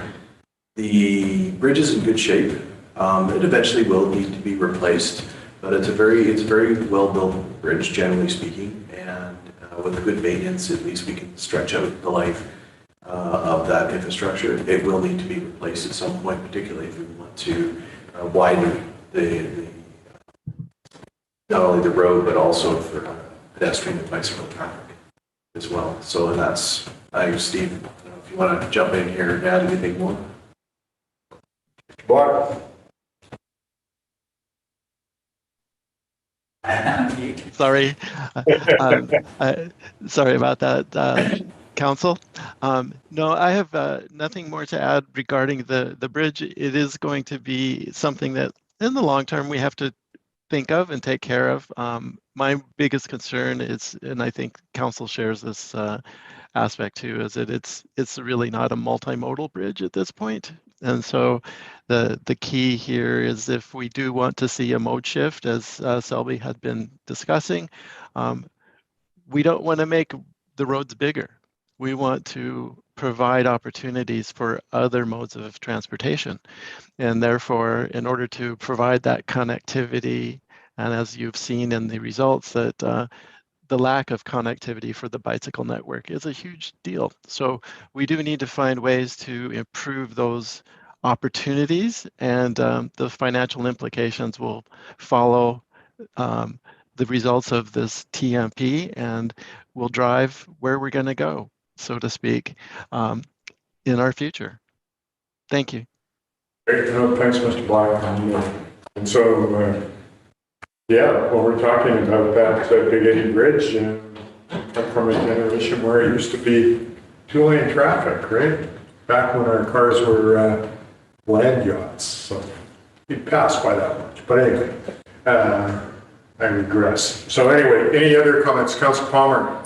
Thank you, Mayor Sulz. Thank you, Selby. I'll go to my comments on the bridge first, and then I'll go to the beginning.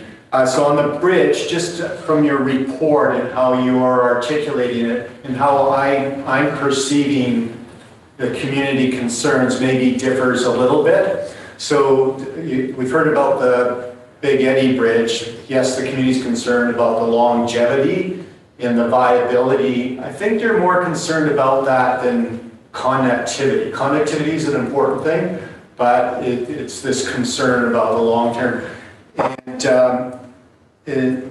And so I'm hoping that there's at least I'm expecting the Master Transportation Plan will make some statements about that. And I think that what I'm hearing from the community is that's an expectation as well. So it might be something that you drill down into a little bit different than the sort of the more how you might be interpreting or how the survey was used on the bridges specifically. And then on the other bridge on 4th Street, again, the community concerns, my interpretation is a little bit different than maybe the conclusions here. And that's the concerns that is the only access and the risk, especially with floods and stuff like that. But this has been an ongoing concern. How do we, what's the plan? There's been talk about second access. So again, the same kind of theme. I'm hoping and expecting that at least a paragraph or something in the Master Transportation Plan is going to be addressing that aspect. There's the diversity in the community on both of those bridges is saying, we can't afford to replace it. It's going to be astronomical. To the other side of that is we better do something about those bridges because they're so essential. So that's just a little bit different from your report. As Mayor Sulz, I'll just go into my few comments. Sure. So first of all, I talked about this when you did the public engagement. I did listen in on that and participated a little bit when nobody else was saying anything. But I said at that time, and I'll reiterate, that I really hope that this is going to be like your best plan, best master transportation to date that you've done. I really hope that this plan is going to be so good that in 5 years, in 10 years, you're going to look back and say, wow, that was a cool project. Look what Revelstoke is today. And that was a result from this plan. On the engagement piece, I do have a question. So on the, I did play a little bit on social media. We had, I had put an inquiry. Was there any noticeable uptake from my sort of cheeky Facebook post stuff? Did it create more engagement, or was it kind of neutral, or do you know? Go ahead. Through the chair, yeah, I believe it did. I think the more touch points we have with the community, and I think your outreach was greatly beneficial.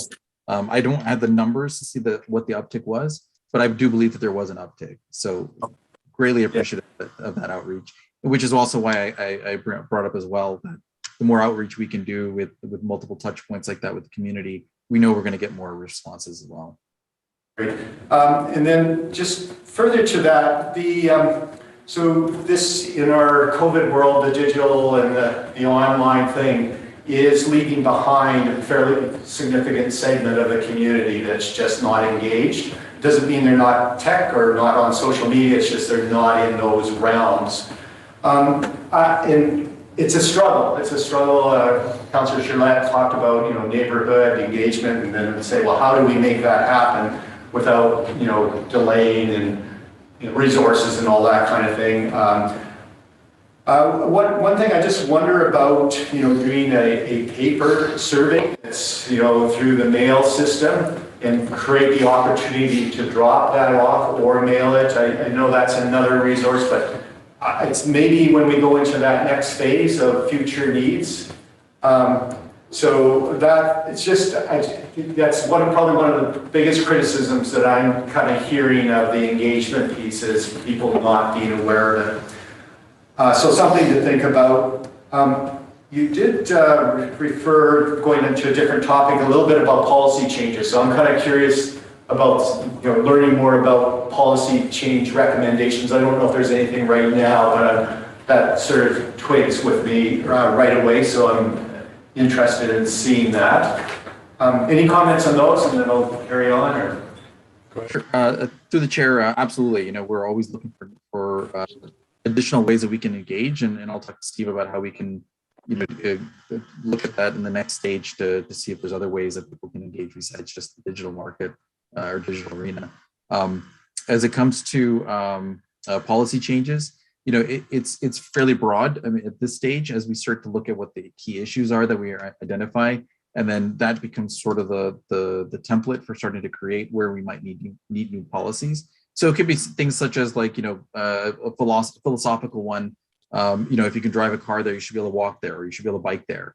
So making sure that we've got complete streets being designed, that as we build our roads, we're making sure that those other accommodations are also there.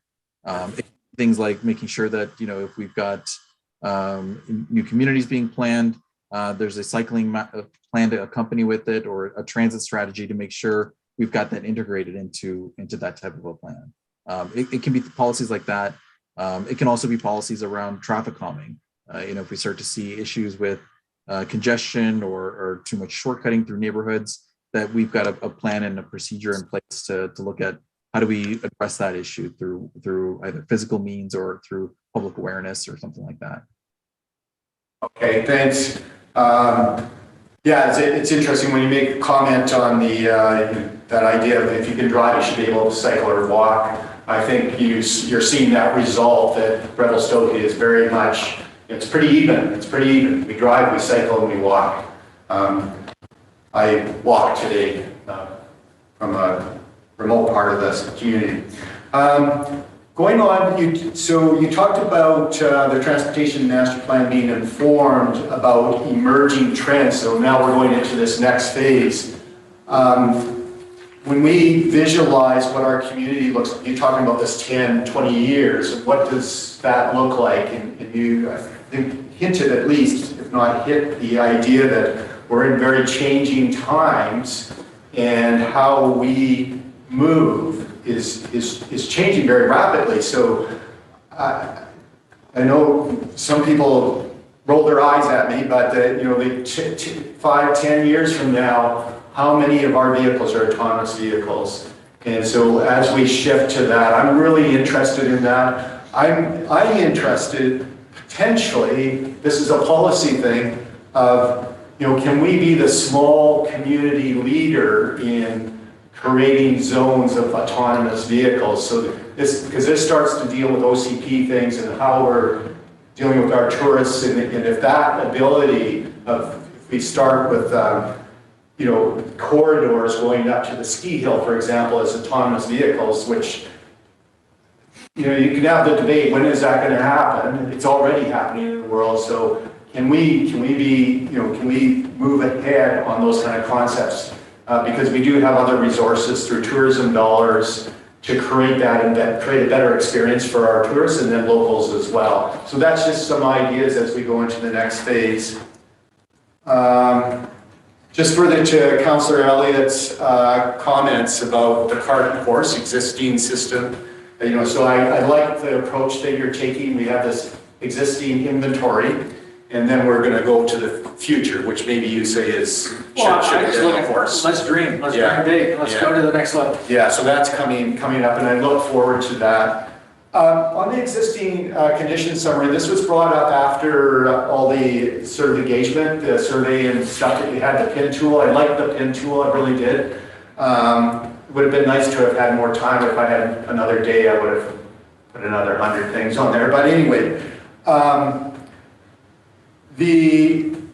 we have C-click fits, and someone brought this up to me. And I don't know if there's a way of extracting relevant information from that to inform the master transportation plan. So this was brought to my attention. I thought, yeah, there's some merit. I don't know, that's maybe something for Mr. Black to take a look at. Is there a way of, without becoming a massive project, to those things to inform that existing conditions? Because it might inform more of what you were looking for. I don't know if it looks like Mr. Black might have a comment on that. Mr. Black? Through your worship, thank you, Councillor Palmer.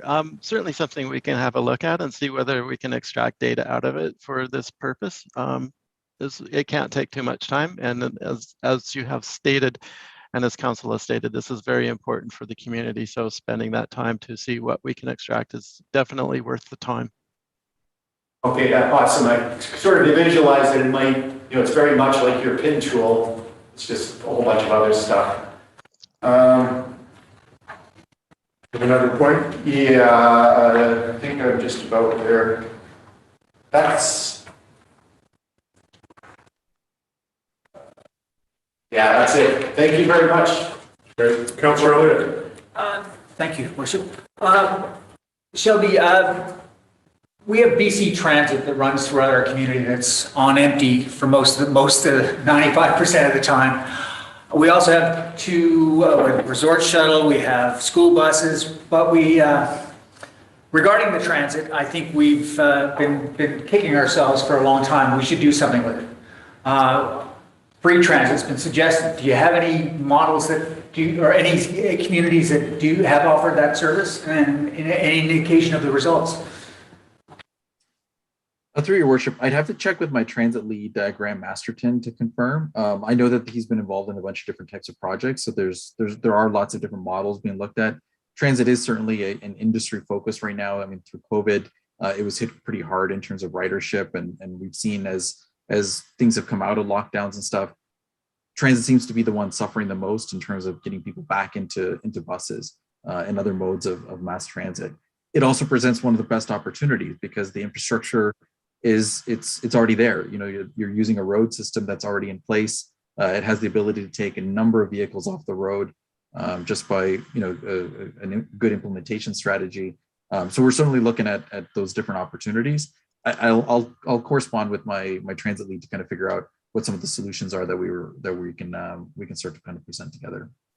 Yeah, and we've sort of deferred to BC Transit to offer us an answer on this thing, and it somehow doesn't get answered.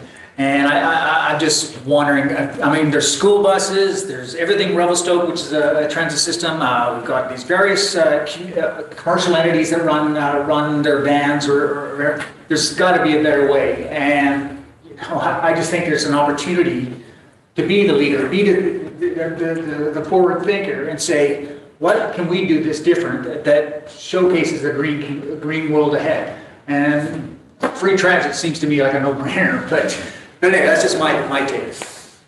Good. All right, any other comments or questions, councillors? We have nothing further. Thank you, Sylvia. I appreciate your time and for giving us an update, and really appreciate the work that you and your team are doing. Much appreciated. Thank you. Thank you very much. All right, thank you. Okay, we're going to go into short-term rentals, but do you want to take a couple-minute break here? Yes, we're going to do that. Mr. Simon is just going to take a couple-minute break, a comfort break here, and then we'll be right back up. So you dealt with So we're going to be recording. So if you go, you can still talk. Just.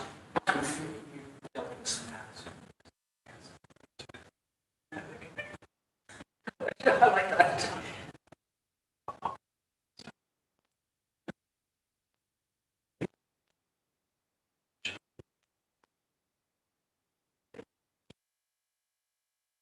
Yeah.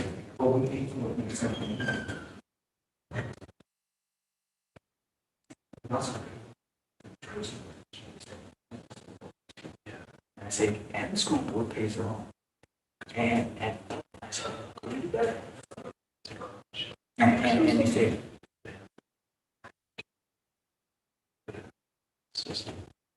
right, to your town.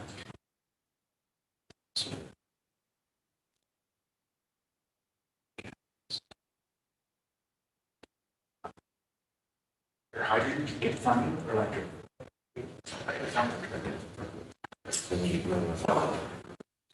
Are you?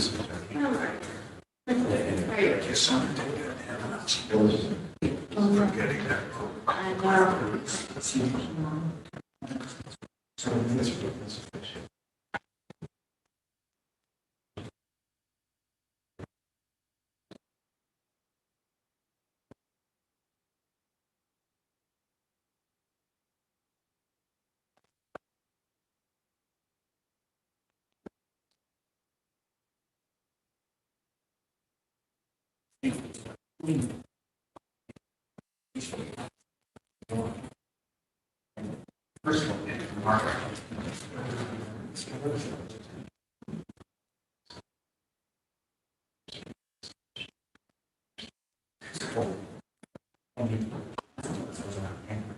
Yeah, I don't. I don't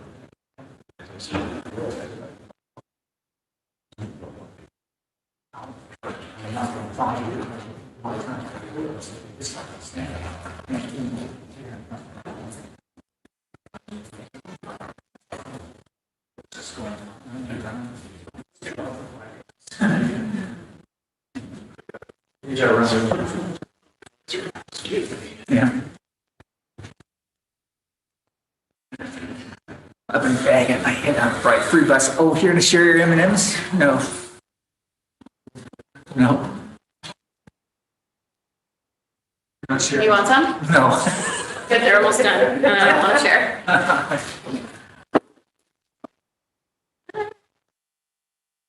Signed up for that community engagement tonight, the OCP things. We went to it last night. The OCP growth scenarios.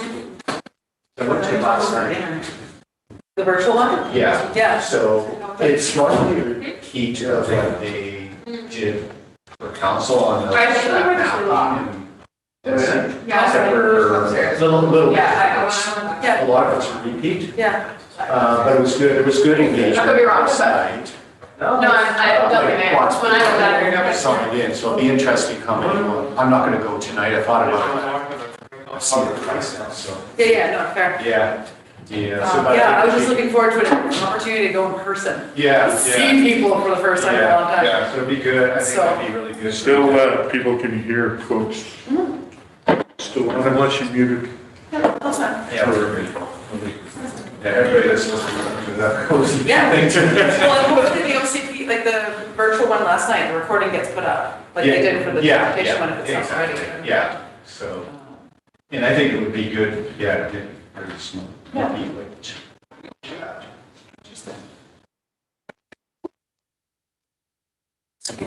Just a little question. They did a little survey, like a little thought survey as to people who supported it, and it was like 95% supportive of what they were hearing, so that was good. There was, I think there was probably 35 people each one, that's pretty good. Yeah, free. Yeah. Yeah. There's a little online for walking thing again too. Well, and this is where like the in-person engagement as well as the virtual engagement is what fascinates me, because there's dynamics and conversations you can do in person that you just cannot do virtually. So Exactly. meshing the two, and vice versa. Yeah. So that's where the meshing of the two, Yeah. to be able to broaden that reach and really amplify, I think is a cool opportunity. Yeah. That's why I'm making the time for it tonight. Good, Through good. Christmas.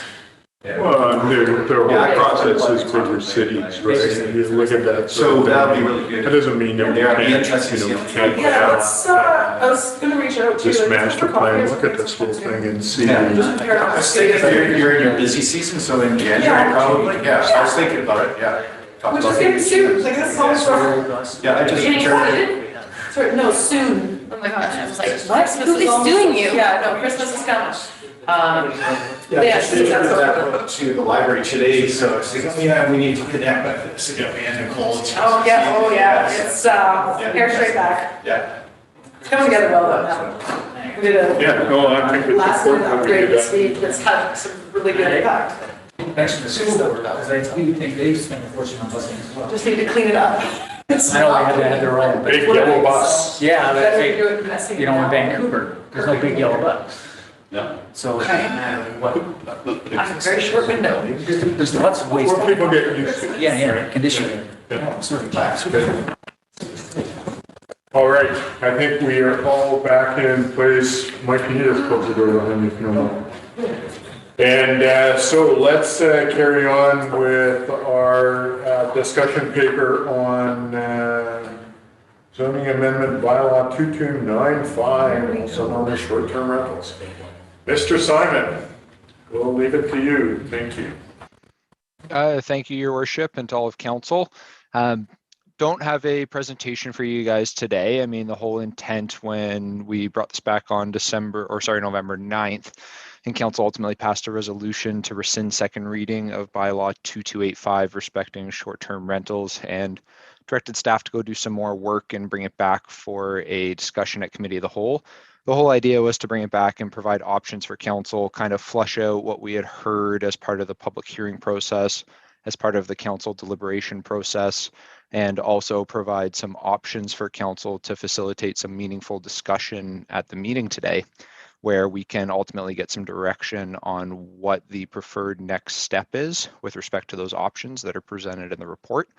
So there are three options that are outlined in the report respecting short-term rentals.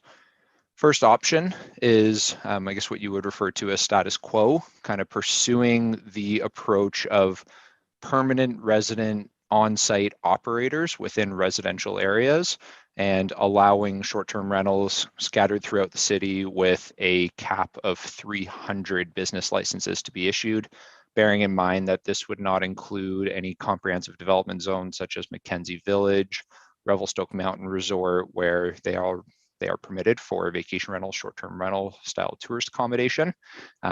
The report does detail some implications associated with this, and part of this is based on the feedback that staff had heard at the meetings, both at the public hearing and the November 9th council meeting.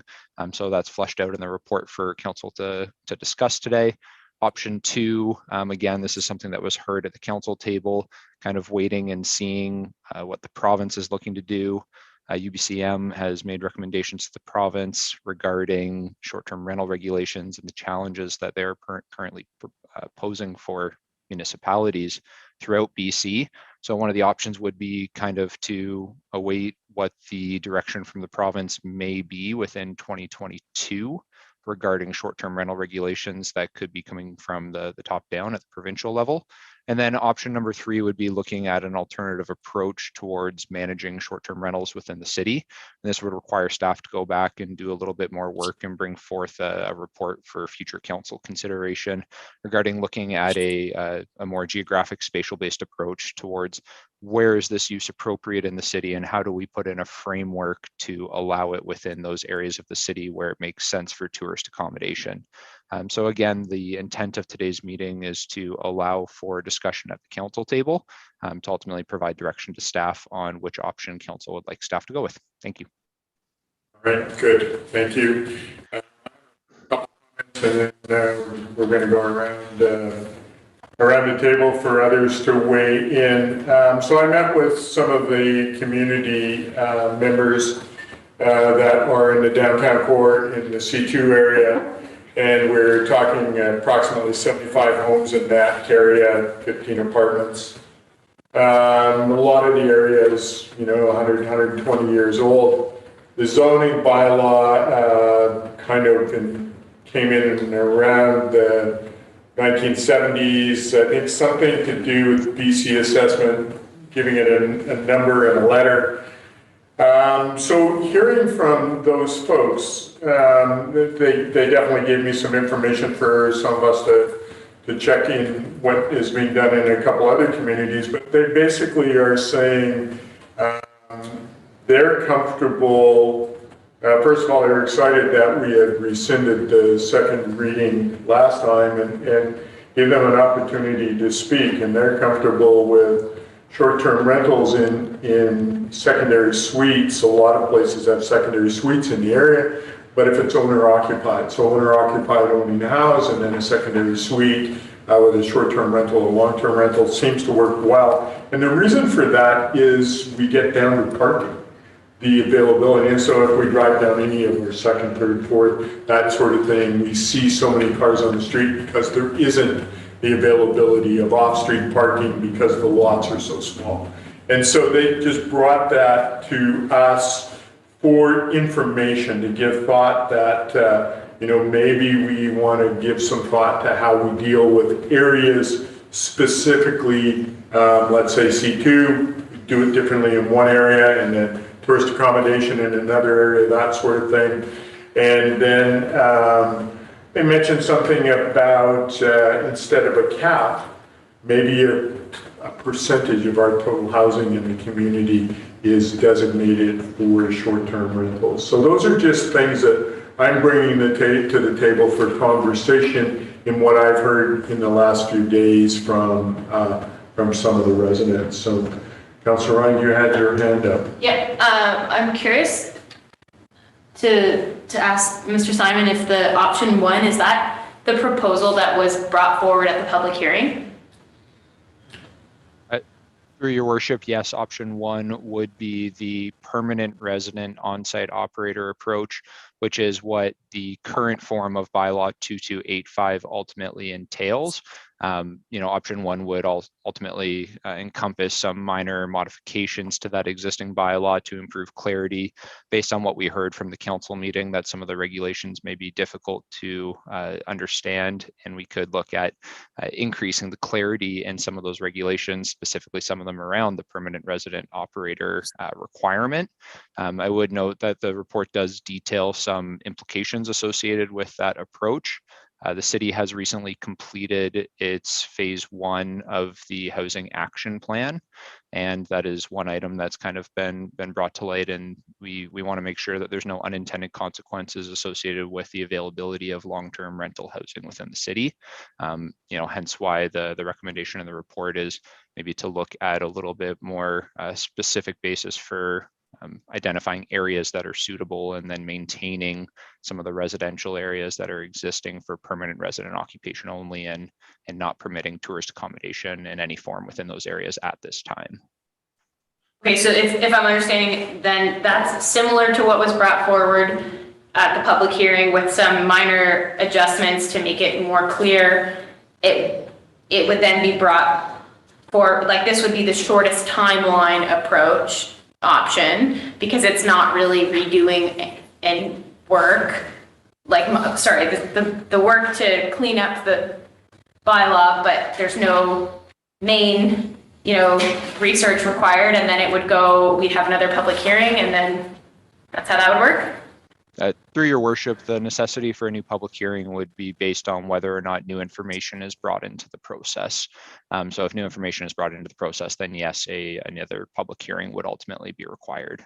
So depending on the scope of changes, if council wants to go with option 1, again, there's some minor cleanup in some of the language that we could do, but there was also discussion around removing the restriction that only allows it in secondary suites.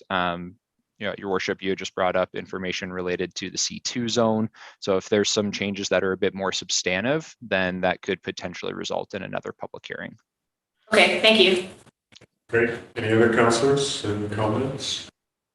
Just in general on the resident requirement. Many of the existing complaints came because of the lack of timeliness in a response to an issue, right? I think in the past, there's only been one property management company in town. Today, there are 4 or 5, and they're more proactive and more engaged. Like I think it was Revelstoke and they have a massive, and they were taking care of the house. So I think the responsiveness has improved with the number of property management companies that have come in. So I have a bit of trouble, because that's what their mandate is, to take care of a property that has a tenant in it that's not permanent. And I think there's sometimes an advantage as a landlord having someone who knows the game and can be authoritarian and lay down a law objectively that has value. Being the guy who's subjective and being the hard guy is not meant for everybody. And I'm not sold on the idea that it has to be a resident. So, that was kind of my conversation with some of the residents in the downtown core. And I said, so tell me what you feel comfortable with and what they have seen in their downtown core, because the houses are smaller, the suites are smaller, and the residents are living there and having a suite where people are there, they can deal with it, and for the most part, it's quiet. There's only maybe half a dozen whole homes that are rented out in this area, and those ones at times, not all the time, but at times have problems. And then I looked at it kind of from my family's perspective. If I was traveling and I was renting and my kids were coming and whatnot, we would probably want to rent the whole home and not have somebody living on there because of the number of people, that sort of thing. But having a management company that was there to kind of say, here's your key, here's how you get in, if there's a problem, call us, that sort of thing. And so in my mind, for our community, there may be a way of doing both, where there may be a tourist area that has bigger homes, that sort of thing, where management companies could be the operators of those sorts of things. And yet in some of the downtown core, in the neighborhoods where it's more confined, where we have the owner operator looking after that. So those are kind of what I was thinking, but that doesn't mean, so that's why I want to hear from, all of you around the table. And maybe there's ways of doing both and not infringing on the businesses, but also not infringing on the people in their neighborhoods, that sort of thing. So any other comments, Councillor Ryan? Do you have another? Yeah, to me, that feels like we're going backwards, because we had a pretty robust planning session. It's been several years where we've been talking about what are the priorities, what are the trade-offs. I feel like we're trying to go back to step one if we are to consider trying to make some solution that is so flexible that it's probably going to be administratively such a nightmare and might not actually have the outcome that is what's best, versus sticking to the values that we'd already set and just tweaking what was a very good proposal, in my opinion. And lots of other people had agreed there was a lot of good merit to what we had put forward at that public hearing. So maybe, in my opinion, I just feel like that's not what we should be doing. I think we should be taking what we have and making it work, because if we push this off looking for a perfect solution, that's, I think, the worst thing we can do. Yeah, and I don't think we need to push it off. I think there's ways of making it work. My biggest concern is making sure that we still have homes that have rental accommodation for people. And that was kind of, some of my impetus by bringing forward the motion to rescind the second reading, so that we can have a little more of a robust discussion about that, to get your input, to get everybody's input, and what do you think? I don't want to go down the road of putting something in place that we can't, now that we're doomed and we're not going to have rental accommodation for those who need to have rental accommodation in our community. So, Councillor Palmer, did you want to make a comment? No, Councillor Charlotte had her hand up first. Do you mind if I go to her? No, okay, Councillor Charlotte, please. Thank you, Your Worship. There's lots of food for thought. In some ways, I agree with Councillor Rind that we need to move forward, and we've done a ton of work with this. But I think the reason why we are where we are is because we've done a ton of work on this. We've had robust conversations. We're not coming at this cold. I think some of the points that you've made resonate with me a lot, especially when we start talking about property management companies And what does that look like? One of the reasons why we talked about a permanent resident was to address certain very specific concerns. And it seems to me that when it comes to long-term rentals, the property management industry is managed by the tenancy branch with BC government. Right. When it comes to short-term rentals, I don't know who regulates that industry when it comes to property management, if anyone. So this is, like, that to me is part of the question, because I mean, I might have my beefs with the tenancy branch and how long-term rentals are managed just because of my own experiences and the accessibility of requesting action or understanding your right to request action. And that's a whole other conversation.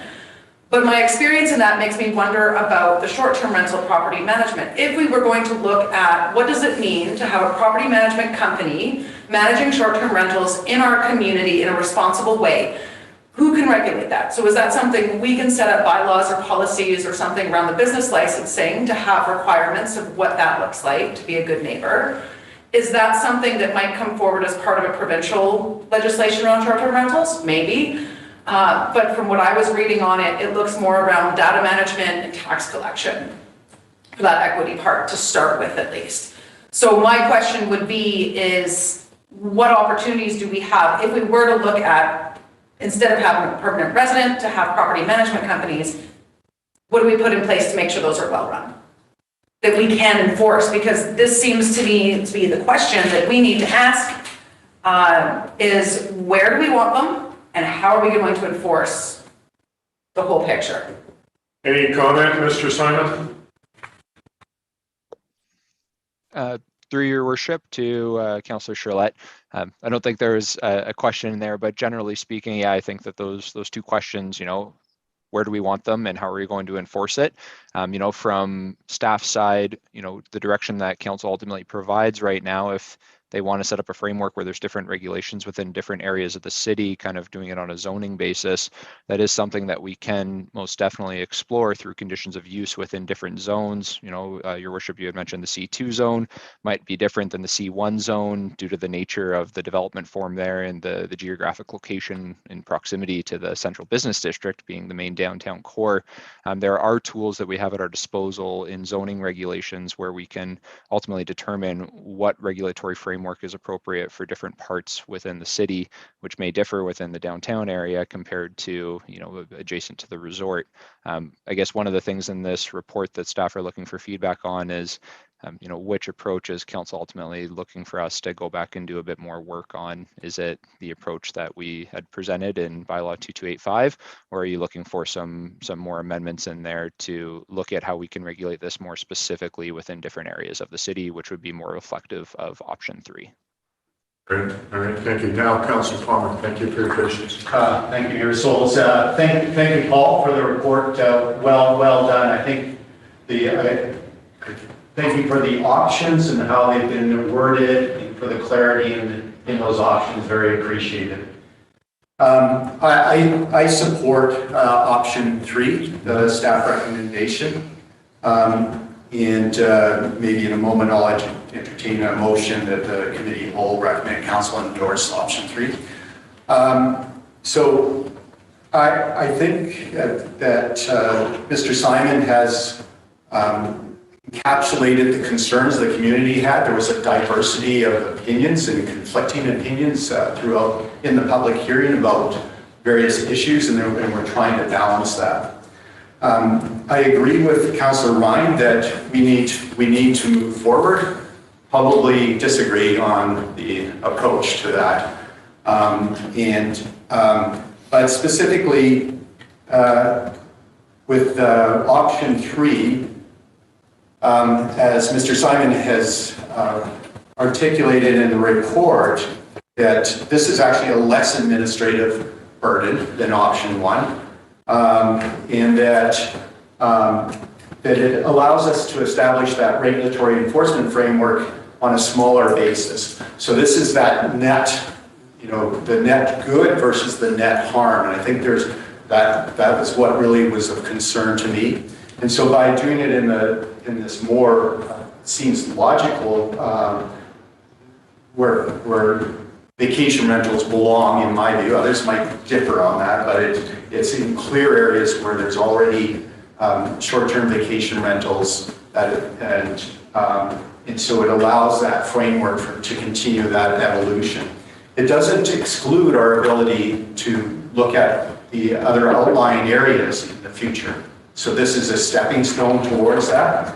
I note also, and this is what I saw from the public hearing, that the negatives of option one, of carrying on where the bylaw was going, is that there was some potential net harm on the long-term rental housing supply. The changes of form and character, we heard that about that in the from the public hearing, and also some of the problems around the cap. Further to Councillor Elliott's comments and others on the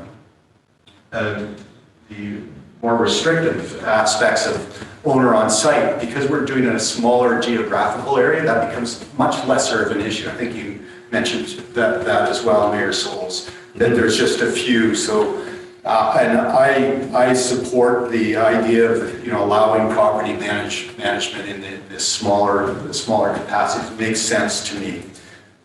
So maybe with that, I'll put it just so that we can actually get it on for debate. But the committee of the whole recommend council endorse option 3 as presented by staff. Okay, so there's a second for that motion. Are we done conversing? No, it's still converse, yeah, absolutely. So Councillor Burke-Hill is going to second it. Okay, let's talk a little bit more about that. So you have your hand up, Mike, so you want to say something, and then Councillor Ryan will come to you. So I basically agree with Councillor Palmer. At the public hearing and preceding that, I was starting to realize that there was some problems with the way the bylaw 2285, I believe, was formulated. I was telling Mr. Thackeray earlier, just before the meeting, a year ago, I thought that was the right way to go. But as we went through the process and we're getting to the end, I was like, I don't think it is anymore. And so I still think that there was a lot of really good elements to bylaw 2285, but I think fundamentally it needs to be more restrictive, and I don't think the cap was the right way to do it. I think that specifying certain areas of the city, and I'm sure we can happily disagree on where those areas are, but I'm sure we can also agree on where some of them are. And so I think that it's good for there to be areas where you could rent a whole house and you could have a property management company or however the owner wants to do it, but to not have that owner on site, such as right by the RMR, and then have areas where you are more residential zones like Upper Arrow Heights, for instance, where you could have the owner on site and have that be in a more residential, like that kind of transition zone. And then, I don't really, we should be protecting our housing stock, so there's just perhaps no short-term vacation rentals in Columbia Park and South Side, some of those areas.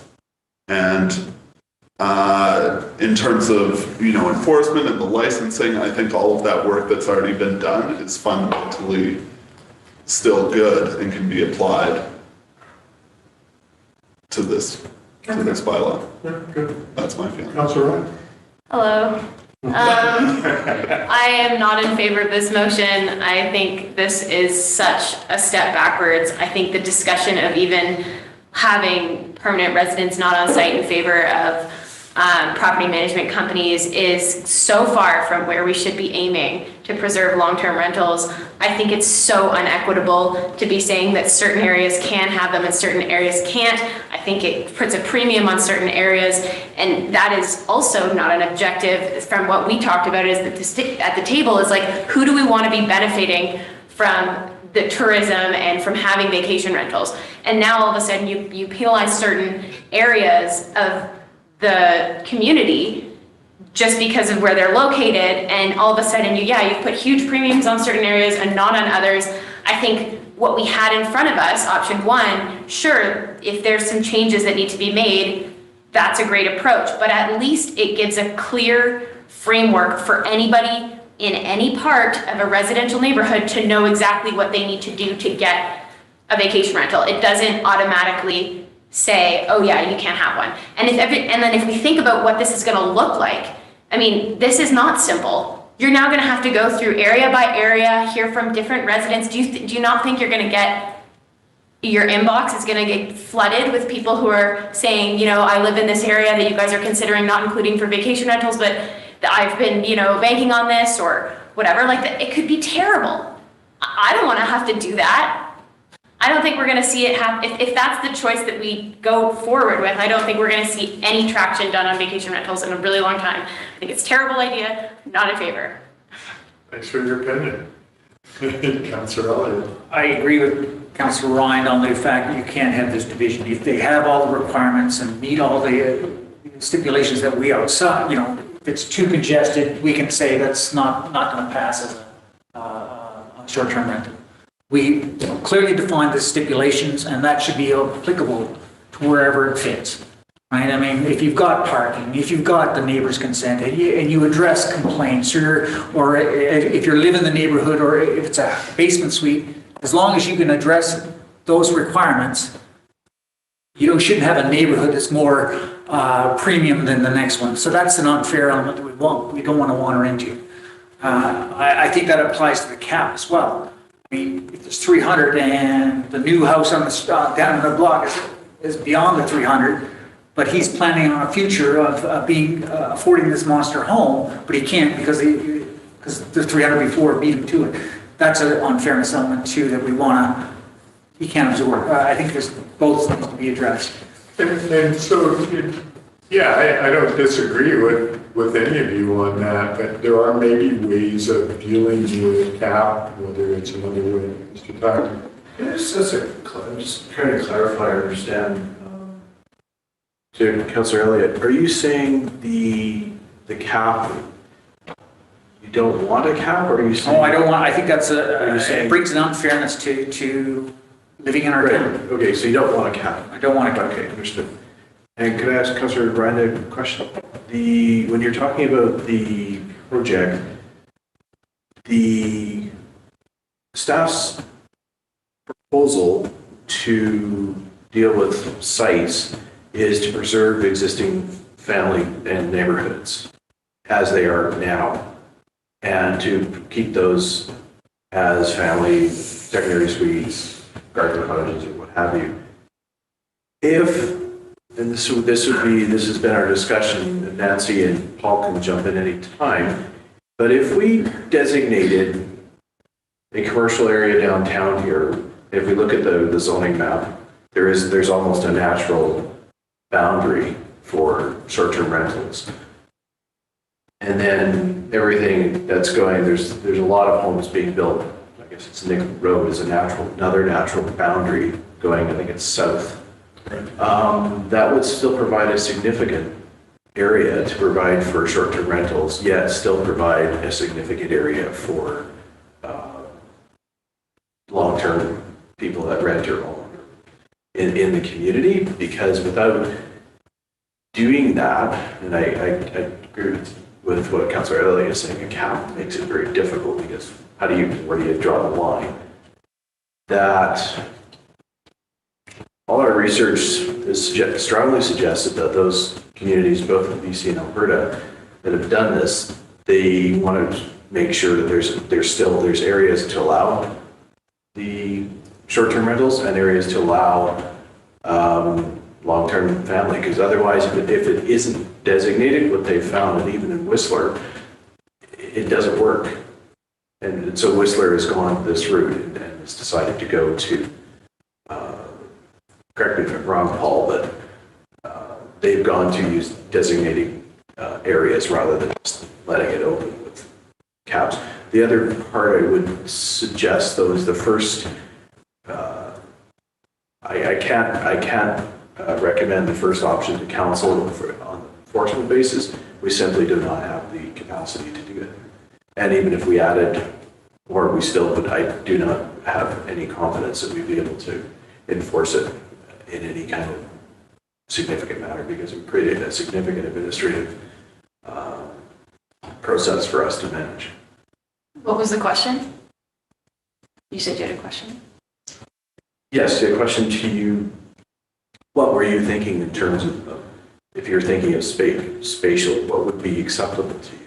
I think if we have a cap and it's extremely restrictive in how we frame who can and cannot, and under which, not who, but what kind of home and what kind of parking, and if it's in the secondary suite, if we lay all of those parameters out, we don't risk eroding a community, like a neighborhood. I think, if you make it so that only the people who, meet those requirements and aren't going to be a nuisance are the ones who are eligible to do so, you're still being very clear on who can and cannot without it completely eroding a neighborhood. And then added on to that is that there would be a cap, and I think it having be a firm number doesn't make sense. It should be like a percentage of the single family dwellings in the city so that it increases as there's new construction. But I think that makes sure that it doesn't get out of hand, and that all of a sudden you don't have, speculative investors coming in and purchasing all these homes and then turning them into vacation rentals. If I could respond to the last part, I wouldn't know how to enforce a percentage of homes. That would be very difficult to enforce. Or it's starting at 300 and then a percentage of new construction would go into the pool. I guess anything's possible, but the way it's structured, if we do a cap, plus what's already existing, plus what could potentially be existing, the enforcement component would be a significant administrative burden. So you're suggesting that if vacation rentals were only permitted, short-term rentals in certain areas, that it would be easier to enforce because it's just a smaller area? The way if we were to contrast options 1 and 3, option 3 is a way less complicated administrative process to deal with than the first option. And I think that was your point, Tim. If we ever get there, I think the engagement would be a nightmare. Councillor Palmer? Thank you, Mayor Sulz. So just spirit of debate, I guess. Councillor Rind, you talked about equity and that my inbox is going to be full of comments if this goes ahead. My inbox is full of people that don't want this in their residential areas. And so either way, I'll have lots of people engaging with me, maybe angry with me. But so just for clarity, though, this option 1 does not give equity. The 300 in itself is not equitable. It's going to be the race to get those cherished 300 units. Furthermore, you talk about the equity in all areas. Well, this is what zoning is all about, is where do certain uses belong? And that's what this bylaw is suggesting, a zoning that allows short-term rentals in all residential zones. But we don't allow commercial activity in all residential zones. We don't allow duplexes we don't allow apartments everywhere. It's regulated, and that's the whole premise behind the zoning, and that's why we're having this debate right now, is to say, is this an appropriate use in all residential areas? And what I'm hearing from the community, the balance of things, that is not what the community wants. And I think that maybe we might transition to that point at some point.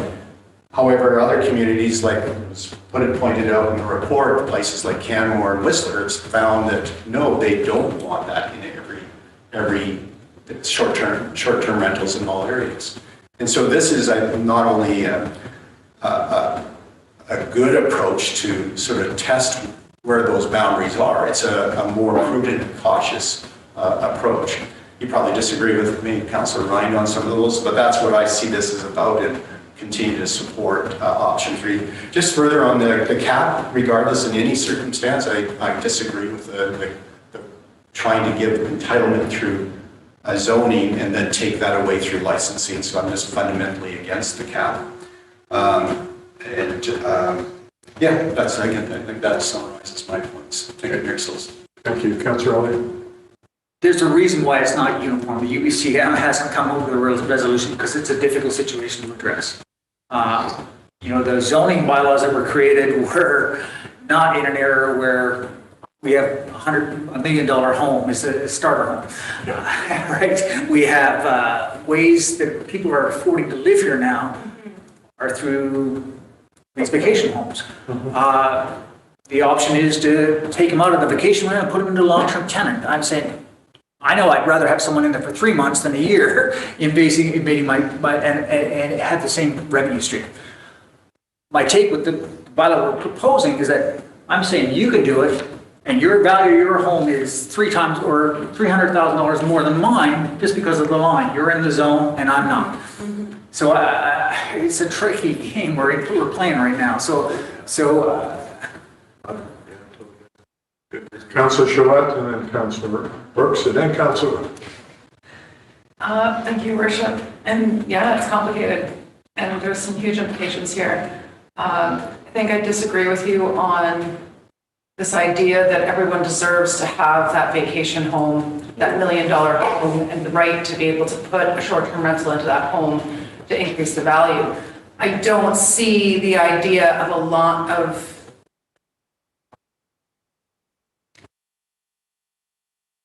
I think where I'm getting at with this is that housing prices have gone through the roof across the country. It's not just a Revelstoke issue, right? A big part of that, I think, from my understanding, is that they've been commoditized. And so homes have turned into these investment module vehicles, and the more you could run a commercial enterprise out of that investment vehicle, you're going to make more money. So restricting some housing in our community to not being able to do that, and yes, keeping the values lower potentially between neighborhoods, I don't necessarily see as a bad thing. Because we need to protect some more affordable homes in this community if we're not going to turn into an entire community of only $1 million vacation homes. Where we need to, this would be a way to incentivize some more modest builds, and that if you're not able to do short-term rentals in an area, maybe we don't need granite countertops in the secondary suite. Right? Like there are decisions that you make as you build up that asset that are based on these decisions. So I think, I also am supportive of option 3. I think there's a lot more thinking to be done. I think we're not going back to square one. I think we're building on what we've learned from these discussions to hopefully hit something a little bit more trying to hit that balance, but you're right, it's complicated. I don't know if that's the right answer or not. I'm just willing to keep exploring it. But with the intent of protecting the interests of long-term renters and first-time home buyers that will never be able to afford $1 million home. Okay, thanks for your opinion. I'm going to go to Councillor Revelstoke. So basically, council wants to regulate short-term rentals in some way. We're not going to say absolutely any place, doesn't matter about parking, doesn't matter about what your zoning is. We want to regulate it in some way. And whatever way we decide is going to leave some houses able to have short-term rentals and some not. So we're already deciding some people are going to lose out on that and some people are going to have it. And to Councillor Charlotte's point about the commodification of housing, if we allow it everywhere in the city, that's going to commodify more housing. And more and more there's corporations who are buying these places. And so they'll be like, oh great, there's regulation, there's regulatory certainty now. So these are the boxes we have to tick. What house ticks those boxes? So, you're going to have a house that's worth $800,000 and next to it a house that's worth $1.5 million, and they'll look the same, but one will have one more parking space. So it can have a short-term rental. And so then you're going to have people buying houses, tearing them down and making it into a short-term rental because you can make a lot of money on them. And to me, having neighborhoods is incredibly important. And so that kind of commodification in a neighborhood, you know, short-term rentals just adds a whole other aspect to it. You know, of course, investing in a property and renting it out can still be profitable in Revelstoke to some degree in the long term. Not if you if you acquired your house before the last 2 years. Maybe. But, well, you know, with housing prices going up, it's still. $1,000 a month. Any which way, my point is that if we allow it everywhere, there's still going to be winners and losers. Or if we allow them only in some areas, there'll still be winners and losers. But it will be protecting more housing stock, have more cohesive neighborhoods. And it is our job to be deciding zoning. That's one of the primary functions of a city council, is to make those kind of zoning planning decisions that are going to have a long-term impact. And so, you know, for the most part, when I talk to people, they want to preserve their neighborhoods. They want to preserve that community feel. And the people who don't are the people who just want to make money. They say, yes, I think you should do it this because I have money to be made. Okay, thank you. Councillor Ryan. Yeah, I think those are good points, actually. Like, I do agree that that it's important to maintain those neighborhoods. Where I see option 3 making more sense is in the development of like a new neighborhood. You know, it's like, okay, like, I don't know, let's say like Mount Revelstoke National Park, all of a sudden it's not a park tomorrow and they're like, develop on the hill, whatever.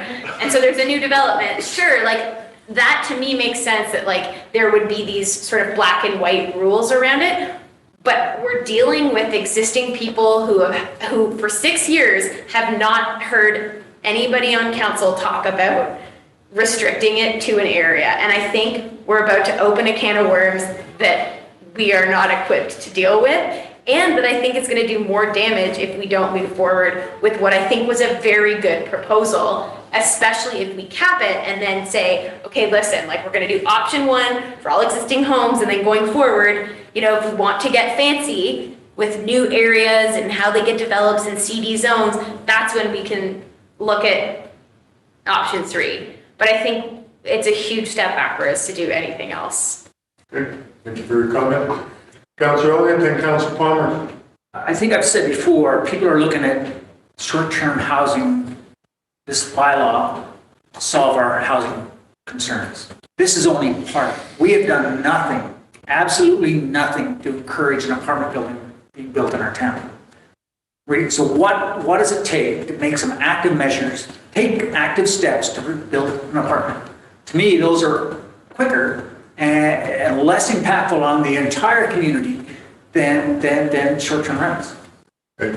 Mr. Thacker, you have a comment? Yeah. So one of the other things that we were discussing, and it's not in the report because it's not totally, it's a different project, but council's been very active in discussing housing action plan. Mm-hmm. The action plan's great, but there's nothing coming. It's slow. It's taking forever. Sorry. So what I would like to, maybe I'll just throw this out now and just test it. We have money that we could draw on through some grants and maybe a bit of the reserve, where would council be interested in us as part of this developing a program to incentivize grease the skids for the private sector, the nonprofits or individuals to provide rental housing. And by that, we could, for example, I've been party to a couple of programs in both BC and Alberta.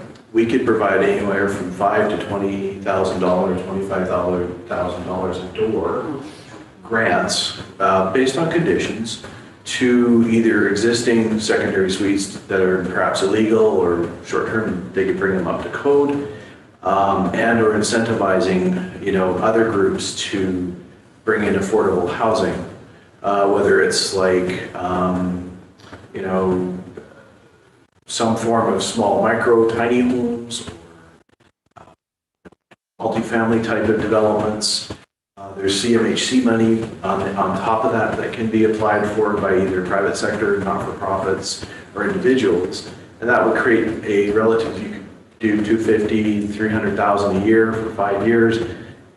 That could develop a lot of activity potentially to either get people to build new secondary suites, bring existing ones up to code, legalizing them, incentivizing others to do the work rather than us trying to be the administrator of a very complex thing. Let's grease the skids and let others start to do this and get stuff on the market. And there's some good examples out there in both provinces where there's conditions and it has to be, with zoning and parking and, it has to stay in the market for at least a certain period of time. Any interest on us developing this service? Because it's something we could do quite quickly. It would take us a few months, but it's something that we could potentially launch next year. We've been waiting for BC Housing to solve our problems, and I'm saying, could there have been something more immediate that we've addressed? Could we have just said, listen, you've got a proposal of 20 units, we'll sort of start looking at the BCCs and let's reduce them. That's an option. And I'm saying, it's so simple. There's stuff like that. It's just say, okay, let's think about permitting. Do they need to go through, or is there any way we can fast track those proposals? And I say, those are the endeavors we should be entertaining. So if that's of interest, because one of the things we could do is make it so simple that you just come and get a permit, you can get a grant, you can build a new secondary suite, or you can come in and create a transition period of sufficient time to deal with these things, which I think might be able to address some of these other people that have been waiting around for years. Maybe I'm not catching everything, but if you've been waiting around for years to try and get the city to make a decision on what to do with these small properties, because they're not gargantuan homes that I'm seeing, would that address some of your concerns? So I'm going to go around the table and just ask on this, and then I'm going to get back to the other one. So do you want to talk regarding that? I think that sounds like a great idea, very much up the alley of what we've been talking about around the table for the last few years. I think that looking at that kind of action while we reimagine the short-term rentals at the same time, because I disagree with you, Rob. I don't think anyone thinks the short-term rentals bylaw is going to be the magic ticket that fixes our housing problem. I have not heard that from. Oh, I would disagree. I'm seeing that right here. I guess we're hearing it differently, and I'm happy to open that up, but I do not hear it that way at all. And I'm grateful to hear more around the idea of incentivizing rental housing. It's something I brought up before, especially around efficiency, like energy efficiency, because a lot of the programs that are involved are for homeowners, not for tenants or rental housing. So our rental stock tends to be horribly built with horrendous windows and doors that leak energy like crazy, especially in a community like this. So I think there's a lot of pieces around that. My only comment on it, especially as we look at the short-term rentals transition, if we are looking at restricting to neighborhoods, and there's these, like you say, homes in residential neighborhoods that we're hoping to go short-term rental that now would have to look at long-term rentals. A lot of the grants, one of the check boxes that you need to tick is that you have not yet started work.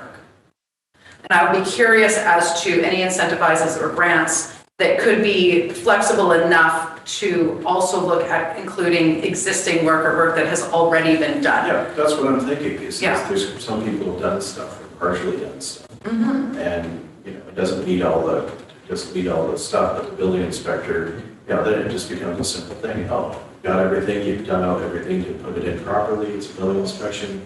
Okay, you're good. And we can help facilitate that because it's expensive, and rather than us trying to pound BC housing, which can take years to get 30 units built, there's a whole bunch of people out there that are probably pretty competent to do this, and it's been pretty successful in some other cities. If that would address it. I really, I think all members of council, I think you make some really good points. It's not an easy issue. And, they're both right answers. In a way, it's just a matter of where do you see what you said, Michael, is where do you draw the line? And somebody's going to be happy, somebody's not going to be happy.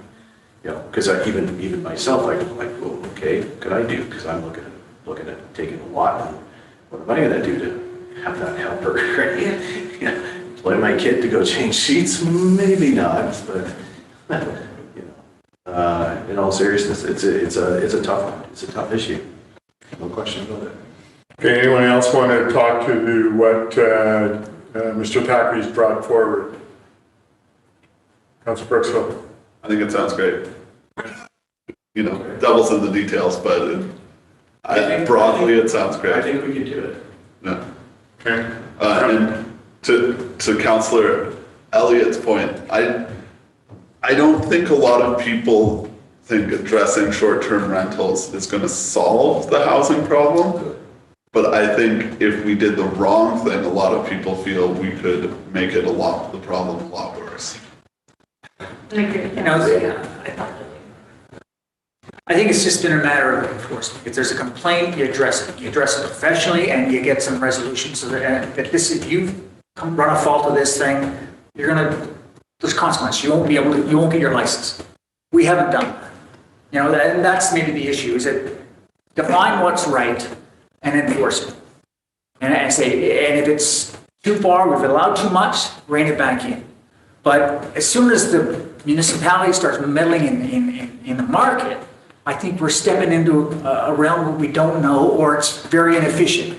When we start regulating the way people run their businesses or operate or find their way to manage living in our town, we're stepping into a realm of finance that, you know, we don't know the consequences. There might be some obvious ones right now, but down the road, who knows? Maybe we need to change it. So we're putting in a regulation that's so, I don't know about you guys, but changing regulations is not easy.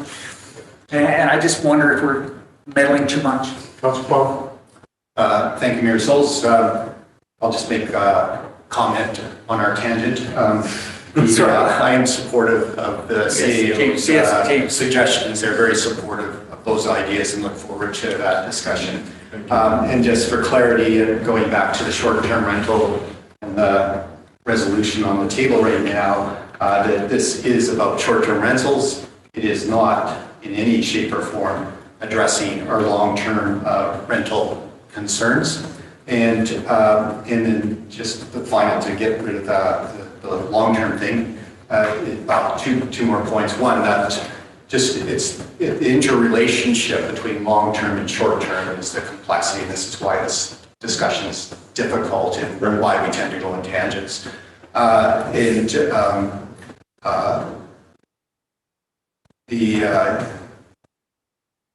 just the last point on the long-term rentals and seasonal rentals, we are addressing those things. For example, through the carriage houses and apartment suites is a very, I think, a step in the right direction addressing that.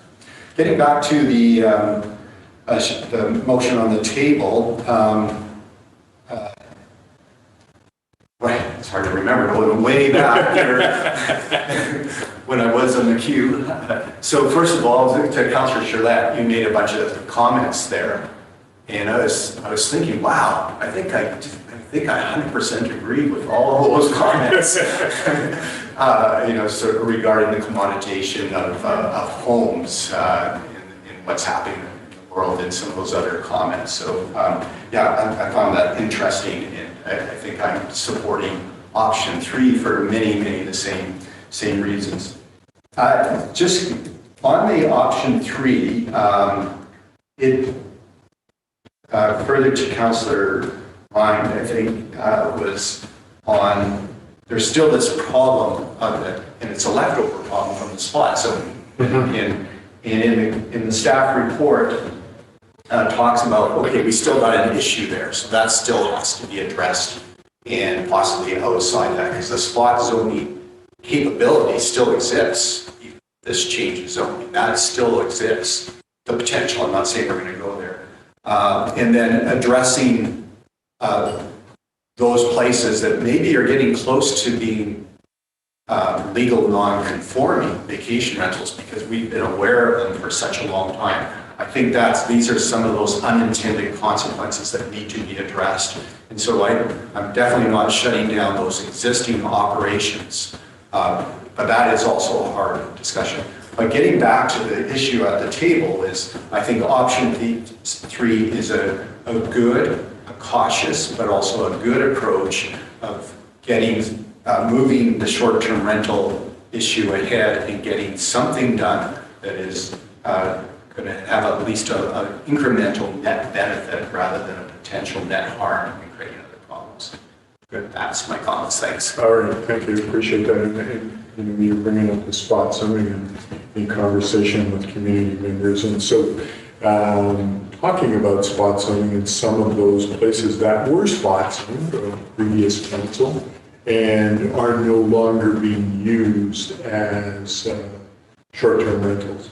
And so I think I'll have that conversation with Mr. Thackeray and Mr. Simon as we move on. But is there a way for us to rescind that spot zoning if those people are no longer using that?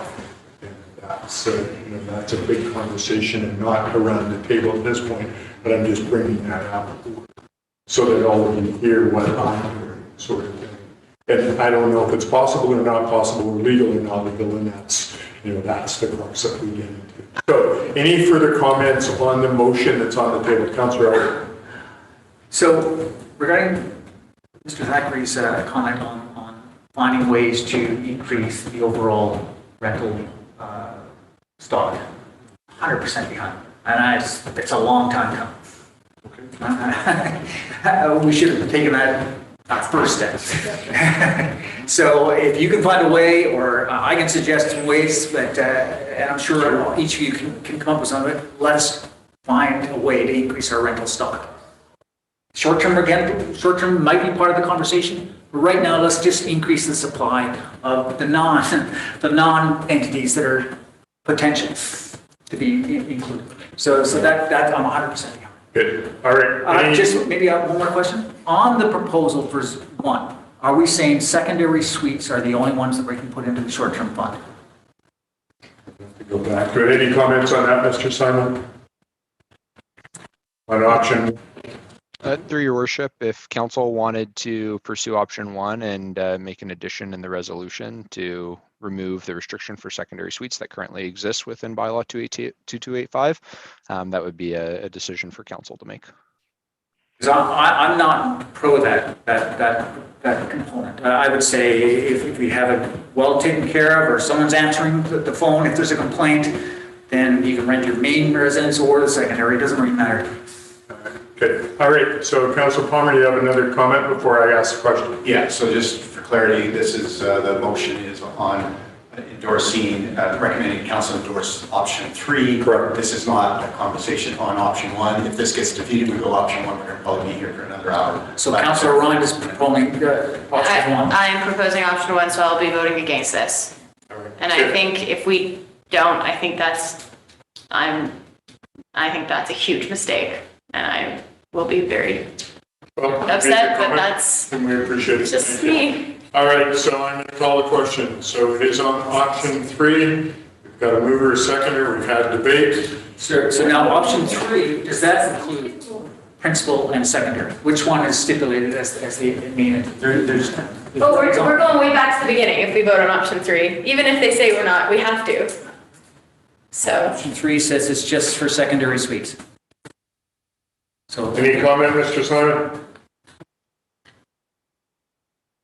Mayor, Sulz, I can read out the option. It's to proceed to review the feasibility of draft regulations for the short-term rentals that may be permitted in specific areas of the city that have existing zoning to permit tourist accommodation.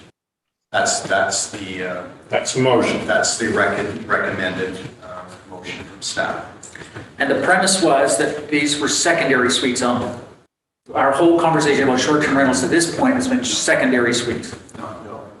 Okay. If I may, the recommendation would look at those areas that already contemplate tourism, which is here and out at RMR and south of Nickel Road and the Mackenzie Coach. Yeah. So the strategy is to open up the box carefully, and if it then it gives council the opportunity to go further, to Councillor Ryan's point, to look at more. However, what we did learn from other communities, once you go down the route of option 1, which is totally fine, we can make it work. I would like to still make some adjustments on enforcement because I think it's an overly burdened, that you can't change it. Once it's there, it's there. So some cities that have approved, are good with it, take the city of Victoria proper. It's allowed everywhere in the city, yet District of Bay, it's not. So with the intent of, they're trying to balance, the balance housing stock with what is effectively becoming a business. And that's what a lot of the other places have noted. It's great. It's a good business. You can make a good living by doing this. Nothing wrong with it. But it changes the form and character of neighborhoods significantly. And it makes, essentially takes a commodity and a value of the property and makes it even more valuable, because now I can generate $100,000 a year out of a house. And that's good. There's nothing wrong with that. It just changes everything. It just changes what the neighborhoods look like and how they feel. And it becomes priced out of the market for people who are trying to get into the market, because now they become really valuable properties. It's just land economics. I'm not trying to judge either side. It just that's how it works, and that's how it's been working in other cities. Thank you, Councilor Palmer. Okay, you didn't have anything further? Do you have one last statement? Yeah, I know you guys know how I feel at this point, but I just want to ask you guys, are you fine with the idea that in our term, we will have talked about vacation rentals for 4 years and not come forward with a resolution of any kind? I would love to have your answer on that. Councilor Palmer. So to my esteemed colleague, I think that this council, further to Councillor Charlotte, saying, yes, we've looked at that, we've listened to the community, and there is a net harm of where we were going with that. I know we disagree on that, but there was a net harm, and that this is not a failure to address short-term rentals. This is an incremental one that is addressing short-term rentals. It does not prohibit us from addressing them further in the future. So I think this is actually a success for council, saying we've looked at it, we've considered it, we've listened to the community, and we're adjusting the direction that we were going. And so I see it as a success. So I do see this. You think we're moving ahead? I do think we're That's funny. Okay. Okay, so I'm just going to make a statement. I understand your frustration. Yeah, I am I just want you to be careful. Everybody's giving their opinion. Yeah, that's fair. And so you're going to respect everyone's opinion. I'm sorry. Councillor Elliott, you had your hand up. Do you want to make a statement? I know we're proposing, Tim's in favor of Route 3 here, but I'm just trying to get my head, whatever zoning we come up with on the short-term rentals, are we restricting to primary versus secondary residence? We haven't defined that in this. Is that In option correct? 1 we did, but option 3, we're still. Any comment, Mr. Simon, regarding the statement that Councillor Elliott's making? Through your worship to Councillor Elliott, option 1 is the option that specifically looks at restrictions within secondary suites that would only permit short-term rental within the suite. Option 3 is really looking firmly at the zones that we have that already permit short-term rental, coming up with a proper process to regulate them within those zones, and then through careful consideration, examining a plan and the feasibility of expanding that to areas in the city that would be appropriate, and staff would come up with a plan that would actually, potentially implement that. But to Mr. Thackeray's point, once we kind of go down the road of allowing it everywhere, it's very challenging to claw that back. And I think it's very, very good example. We've seen that with the spot zoning. And to your point, your worship, talking about how we deal with those spot zone properties now, it will be a challenging situation, and you start getting into the discussions of lawful non-conforming uses if you want to claw back some of the regulations that were previously permitted for those areas. So option 3, I wouldn't consider it going so far back, but I would consider it saying look at what we have right now. How can we properly manage this type of use in the areas that already permit it? And how can we slowly and incrementally look at where it's appropriate elsewhere in the city while we're balancing some of the housing demands and the shortages that we're currently experiencing as a community. Okay, you have a statement? Just a little last question. Just to clarify for council, is January acceptable to bring back a bylaw and a proposed strategy? Absolutely. Because we're prepared to do that. Well, that's what's in the report, so. Okay. Is that, well, I'm just asking, is that, Of course. is that too aggressive or is that not aggressive? Good. So I'm going to go to Councilor Brooks Hill and Councilor Shuswap. I was just going to ask Mr. Thackeray, because my impression was that choosing option 3, this whatever bylaw, this wouldn't preclude this happening, say, by spring. Like having potentially, obviously, council could change its mind and go backwards and forwards and nothing would ever get done. Yeah, but no, it doesn't. It could be possible if we can get our act together, yeah. I have no reservations if council wants to move in this direction, we can make it happen this spring. I think there's some really good work that's been done, and I don't want to take away from that. And I think a lot of the stuff that's in the proposed bylaw can be used. I just think we need to reframe it a bit. And, you know, it's not an easy issue. It really isn't. And there's no, they're both, you know, really the one thing we struggle with the staff is they're both right answers. They both work in different ways. And it depends on what do you want from the community. And what we heard at the public hearing, we're trying to be responsive to what we heard at the public hearing. And no disrespect to any members of council, we're trying to work with what we heard. All right, Councilor Shuswap. That was exactly my question, was timelines, because I agree with Councilor Ryan, it would be really nice to have something on the books before we're done. But it sounds like if we can get a bylaw back in January to take a look at and get into first reading, then I feel very comfortable with that, having an aggressive timeline and looking what this looks like, and looking at some of the options and part of that whole picture. All right, so do you have something different to add? Yes, I have a clarification question. So basically, the proposed option 3 is to look at where it's currently allowed only and to say this is how we would manage it in those areas, which therefore says anywhere that's not those areas would right now not be allowed to have a short-term rental. Is that correct? Just as a first step. So we would look at the areas, the spot zones where it is permitted. Yeah. We would look at how to deal with those, there's about 10 or 11 that are in stream and find a way to propose some options around that. One option is legal, make them legal non-conforming. That works, and then you can put a sunset clause on it saying at such time when these no longer are there, they're not going to be there. So that would be a long phase to phase them out. The other part would be to look at where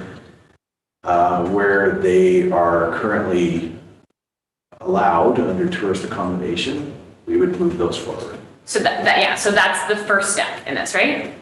That's part of it. Yes. Okay, because I'm just clarifying, because the people who came out to the community center and spoke at the public hearing, you know, were largely people who wanted vacation rentals in some capacity, whether it was in their own home or it was people who were property management companies. So I'm just saying, you know, those people are not going to be mostly, I think, very happy with this outcome, even though they're the ones it seems like you're trying to appease. But anyways, I'm done. All right, thanks.